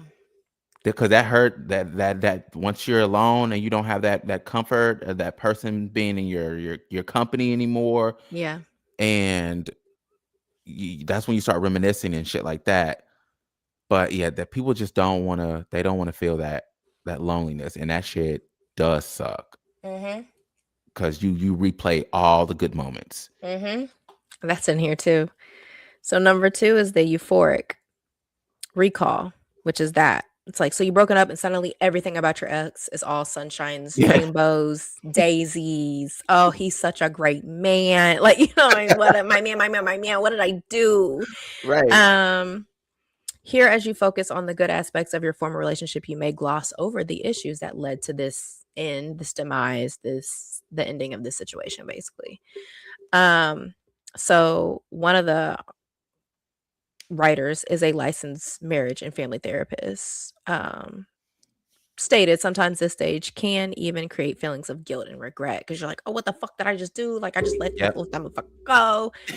Like, what? It wasn't really that bad, but it's like, but It you were wasn't that bad. crying. It was horrible. You You was were in crying shambles. 300 days out of the year. What do you Weary, mean? stressed the fuck out, hair falling out, For okay? 2 months, you were happy. The It fuck? Yeah. it doesn't equate. It just doesn't it's not worth it at that point. States that it's okay to reflect on the positive elements, as doing so can help with the feeling of anger and bitterness. But write down. Now, this I write down the negative parts of your relationship. Mhm. Like, did you feel um betrayed? Did you feel respected? Did you feel belittled? Like, also remind yourself of those things too. Did your partner like really not put your needs as a priority ever? Did they always put other people in front of you? Like, these are things that you really have to write down so you also can remember, like, oh yeah, okay.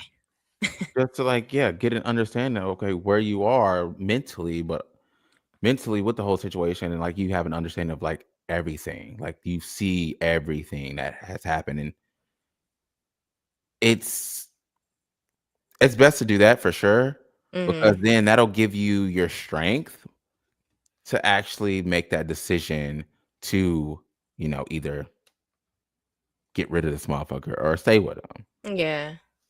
Yeah. Because you can definitely get trapped in like, so number 3 is making sense of it all, which essentially what I just read, it just seems like you, like, ruminate over it, like you say, you're constantly analyzing, like, "What went wrong? Oh, maybe it wasn't that bad, da, da, da, da." But this is the stage where your brain is, like, going miles, like, a million miles per hour Oof. as you try to come to terms with the relationships, dissolution. People tend to analyze the explanation of why the relationship was terminated and obsess over the fine details. If the person is confused, they will overanalyze. So, like, yeah, when you're like, especially those confusion states where sometimes something just smacks you right out of left field, it's not like a Mhm. gradual thing. You'll overanalyze a lot of it because you're like, which rightfully so, because you're just like, I didn't see this coming. What the fuck? Like, how could they? That type of thing. Um, until you feel like you have a solid grasp on why things ended, you'll be trapped in this headspace. So you'll be ruminating over and over and over and over. That's why getting some kind of closure is important when saying adieu to your former boo. That was cute.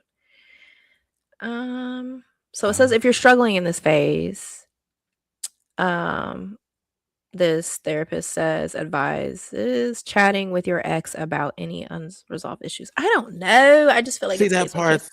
It's a case by Right. case scenario. It's a case by case Okay. scenario because you might fuck around and fall back in. So I don't You know. gotta be careful with your energy. Like, you gotta be careful with how much. I guess you could talk. Oh no, not even from a distance. No, I just now this one is a little dangerous. I don't know if I don't know. I don't know. I don't know if I'm into this this number. Because it says proceed with the knowledge that they may not be able to articulate their responses in a way that is satisfying to you, but it will at least help you express yourself. If you don't feel comfortable or safe speaking with your ex, you may want to consider writing a letter containing the above and not sending it. So that's a good alternative too. Like write the letter out like you talking to them. Yeah. Um Sometimes the act of writing can be helpful in the moving on process even if you don't share your words with the intended recipient. I personally feel like that's the best option. I don't feel like you should open that door again, especially if it was a tumultuous relationship and situation. Girl, okay. This tumultuous is fucking wild. But I very just accurate. Very accurate. I don't advise. And especially I don't advise. I feel like that it's too fresh. I feel like it's too tumultuous relationship. Oh, okay. No, I absolutely agree with that 100%. If it was if it was that if it was that bad, do not Do not pick up that phone. Do delete. not get in your car. Block. Don't even reminisce about shit. Girl, it is done. Call your bestie and that motherfucker will remind you. Period. Because no, Tumultuous. that's gonna live. Okay. Okay, number 4 is numbness. So, not everybody experiences this phase, they say, but the symptoms include detachment from reality and a sense of denial about your current reality. Um, Numbness can last anywhere from a few hours after a breakup to several weeks. To recover from this, let yourself feel your emotions rather than blocking them. We talked about that. Yeah. Scream, cry, journal, jog, go for a run, talk to a loved one.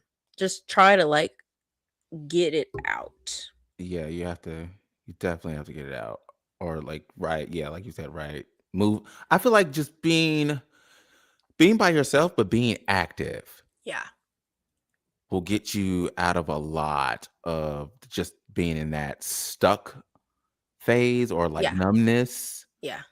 Because if it only gets worse if you like, I don't know. I'm different. I know if I'm sitting in the house too fucking long Yeah. and I'm just wallowing away, baby, Yeah. that just it makes me not want to be home anymore. Yeah. And I'm like, I have to move. I have to get out of this funk. Yeah. I'd have It, to get up and go. I'd have to do something. I don't know. Fuck it. If I'm like having to work on my laptop, I have to go to Panera, bitch. Like, something. you know what I mean? I gotta get out this house. Go for a drive, listen to some music. Don't listen to no sad music because you'll cry. Um, Yeah. I did that a couple times. But That's like just you rough. should sometimes to Yeah, help like push it along. yeah. And there might Crying. be moments where you can bed rot, but don't only do that. I give bed rotting maybe 1 or 2 days. Yeah. 3's pushing it. Yeah. And like they don't have to be consecutive. Right. Facts. You know, it could be like one, and then make yourself go do something, and then the next day, like, okay, I'm I'm laying gonna the lay bed back down. down. Yeah, I ain't going outside. Fuck everybody. I'm not gonna go outside. But then it's like, you know, if you could try to, what I could say, and I know this is because devastation is terrible. It's a terrible feeling. But if you can at least try to uphold some type of routine. hmm Going to the gym. That has not. It didn't leave me once. Okay, Yeah, I was in that mother every day. that's a good one. Go to the gym or schedule a walk. Cool. Something, I'm gonna brush my teeth because when you fall into some of those deep depressions, it's gonna sound nasty, but bitch, sometimes you might not even want to get up and brush your teeth. and that's crazy word. I know. But it's like just try to even maintain that. Like maybe instead of doing the 12-step skincare routine, knock it to 4. You know what I mean? Like, but just keeping a routine, I feel like will be very beneficial. And you might not make it to the full routine every day, but it's just, yeah, again, like you said, moving, making yourself do something. Um Step 5 is denial. The denial stage is when you're having a hard time acknowledging that your relationship is over.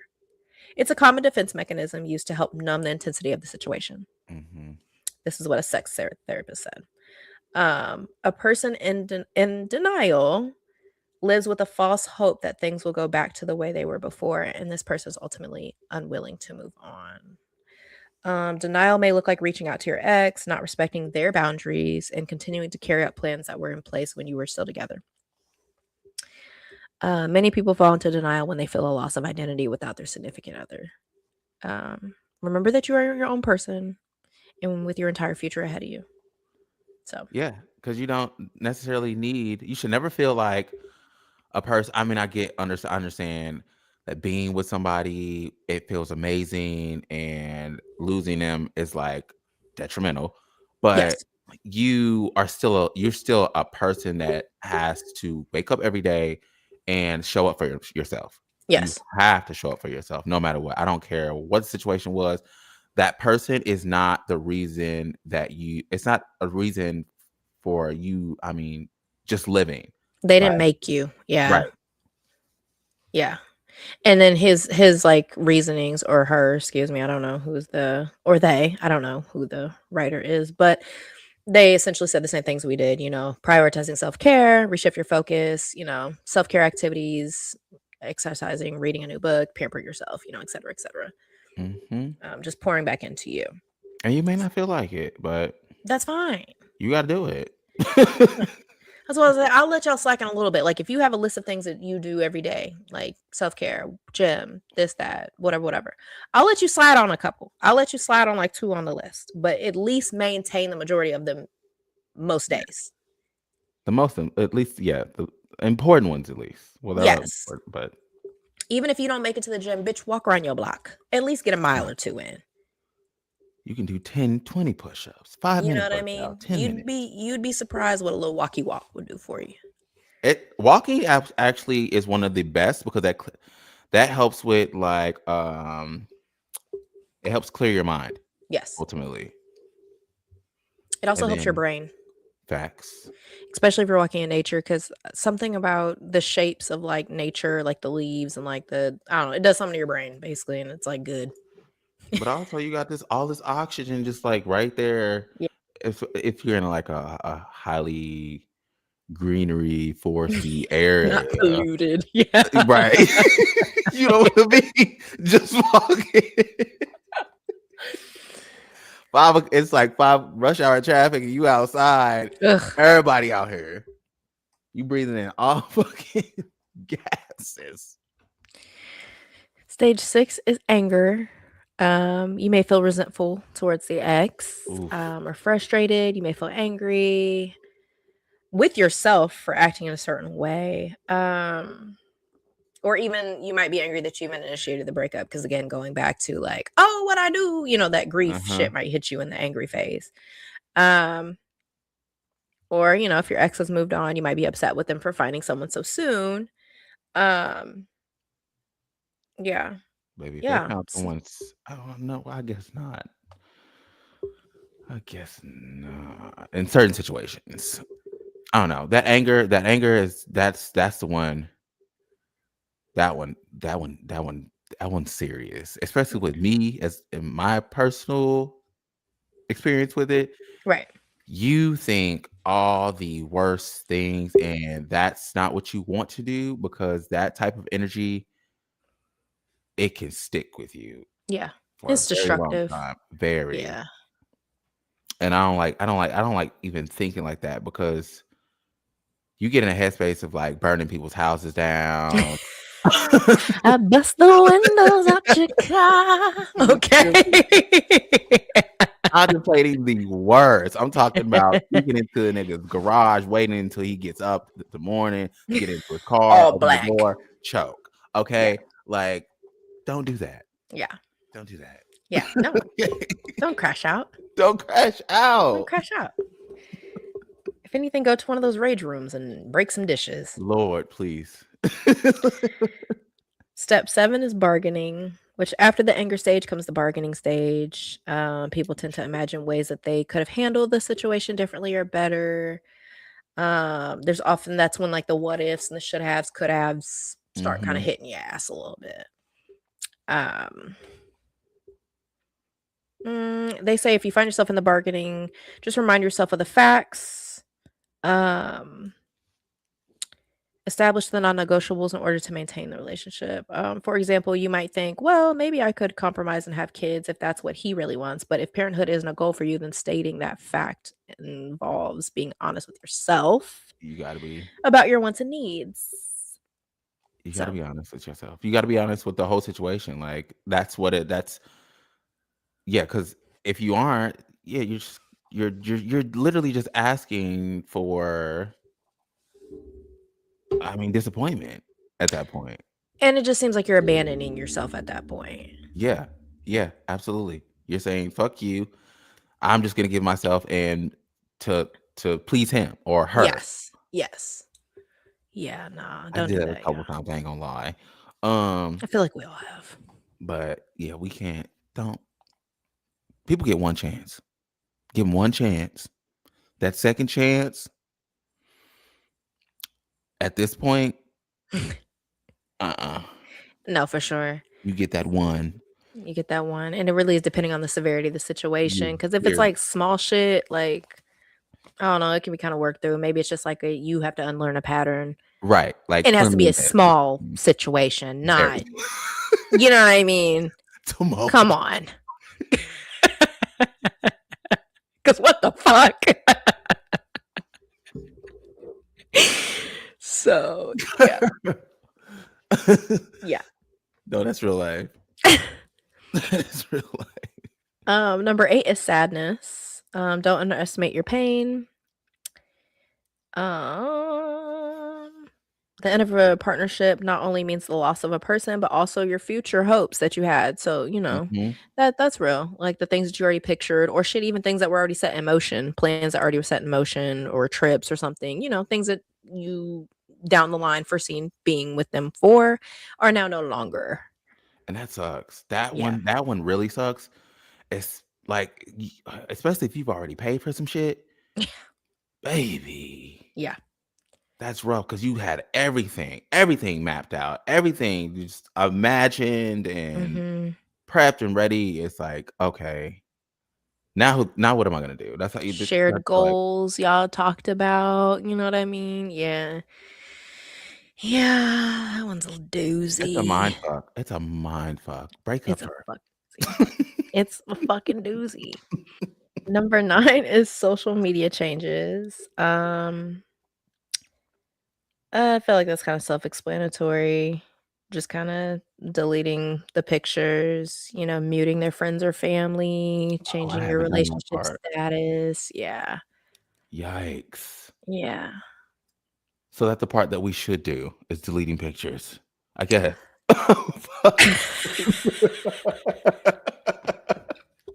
Because I was just gonna let my shit sit there for a minute. I was just gonna keep it. But now that you say it, it's like I probably should go ahead and I think it's when you're ready. If you're not ready to do that yet, then don't. yeah. But, I um, thought about it this morning, yeah. but then I was like, I don't know. Yeah, it's not a I rush. know I it's mean, over, but whatever. correct. That's why I'm get rid of it. But if you're not already. No, I'm kidding. I'm kidding. I'm kidding. I'm kidding. Yeah. Clean it up. No, I'm kidding. Um, no, it just says that yeah, that go on social media sabbatical until you're emotional ready, like I said, to make the changes to the account. So you even could like um I've been kind of doing a little experiment recently where I've been kind of deleting Instagram here and there, like, and not for no reason. Just I feel like sometimes I just get on there, I be scrolling, and sometimes I do that comparison shit where I like see people doing shit. I'm like, oh my god, Mm-hmm. I wanna, you know what I mean, or why am I not, you know? Yeah. So yeah, I've been like doing that. I mean, I have it, but like I'll do periods where I like delete apps sometimes just to kind of ease your brain. You know what I mean?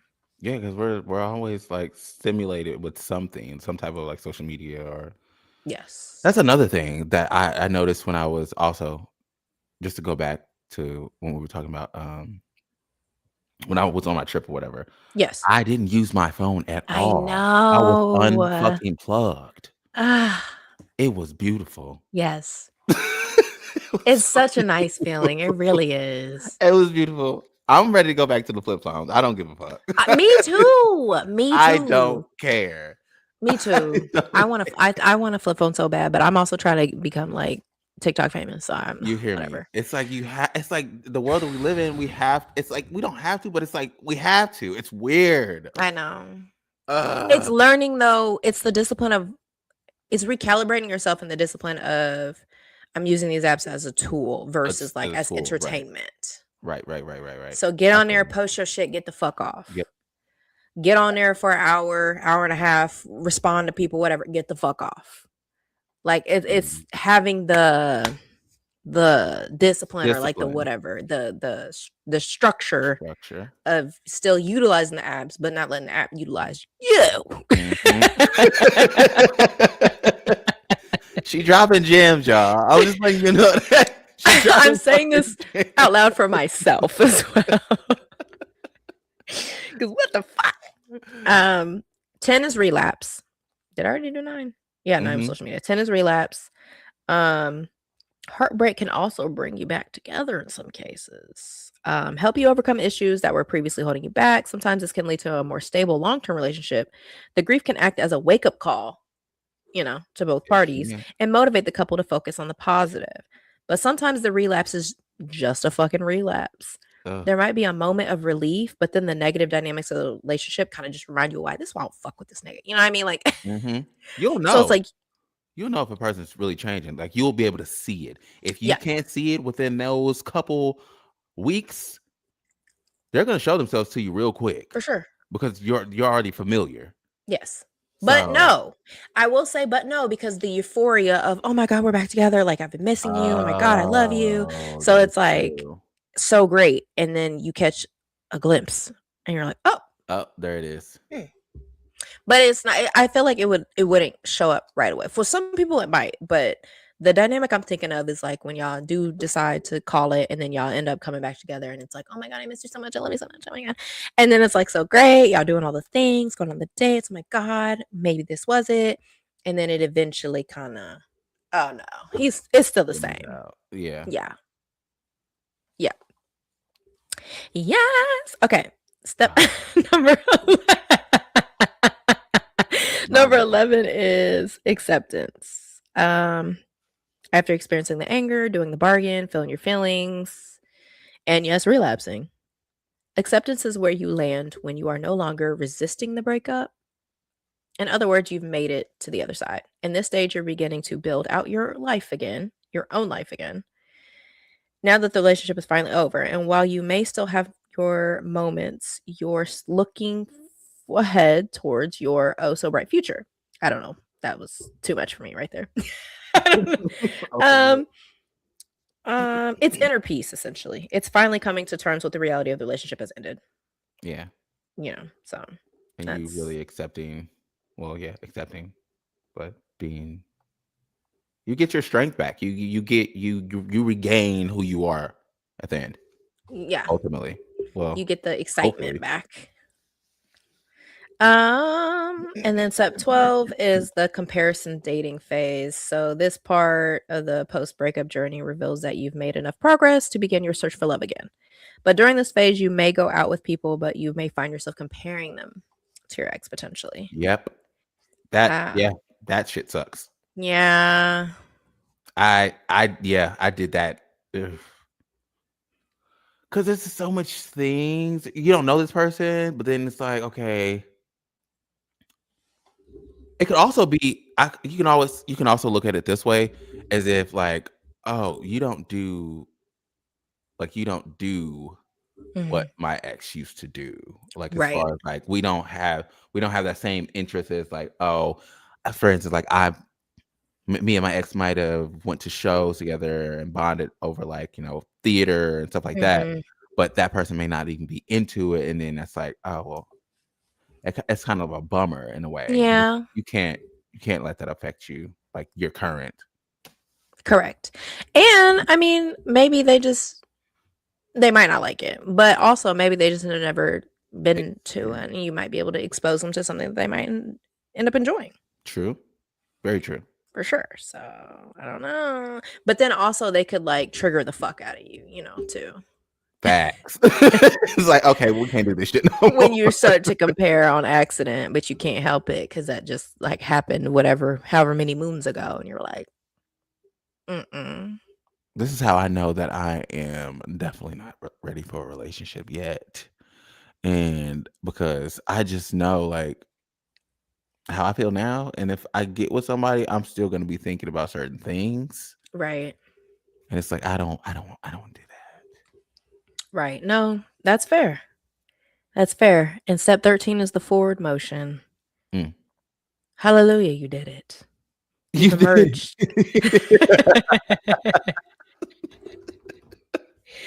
And are wholeheartedly ready to get on with your life. That doesn't necessarily mean that it won't be tough moments, days, weeks ahead of you. But because like basically like some straggling emotions, some random memories might kind of peek their head back through randomly. Even some situations, when you were dead ass right, if you like maybe like confronted them about something and they might have lied or said something that might even come up to your head. You're like, I was right. Okay. The whole entire time. Exactly. So those moments may potentially happen.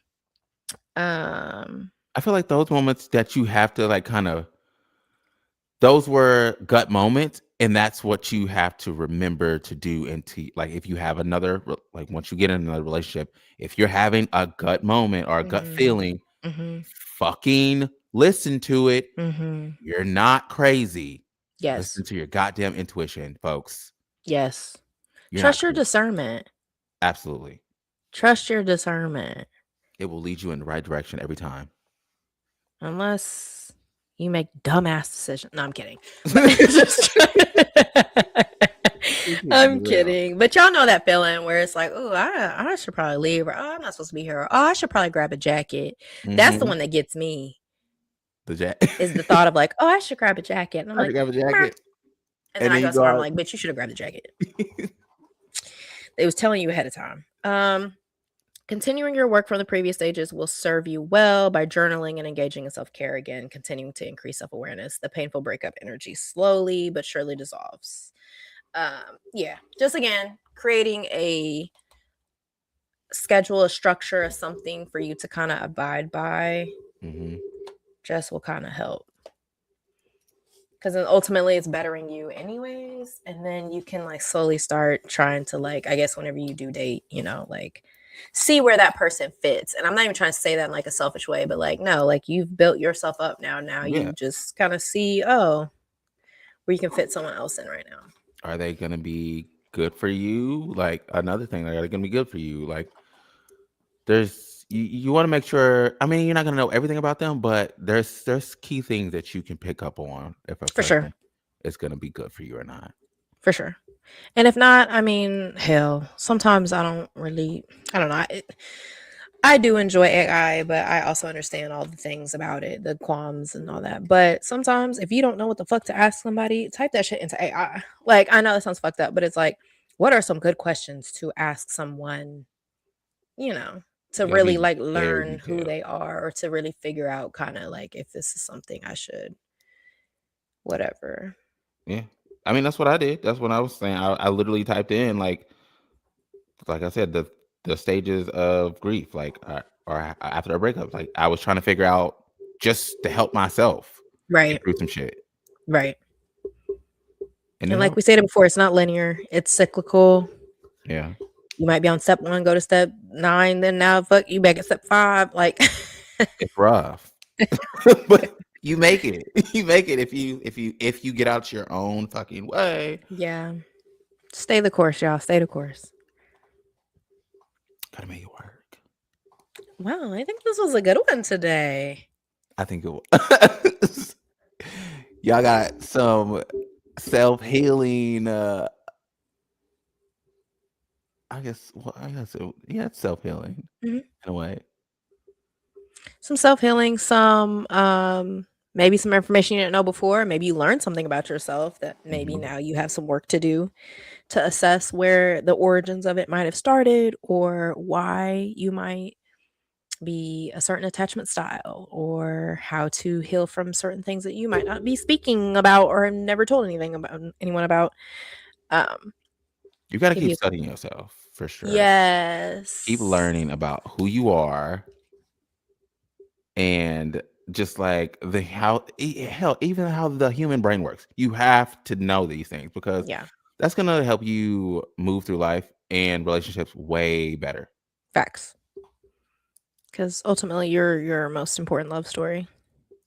Mm, okay, Miss Yeah. Philosopher. Yeah, yeah, yeah. She ate with that one. But yeah. But yeah, guys. It's been real fun.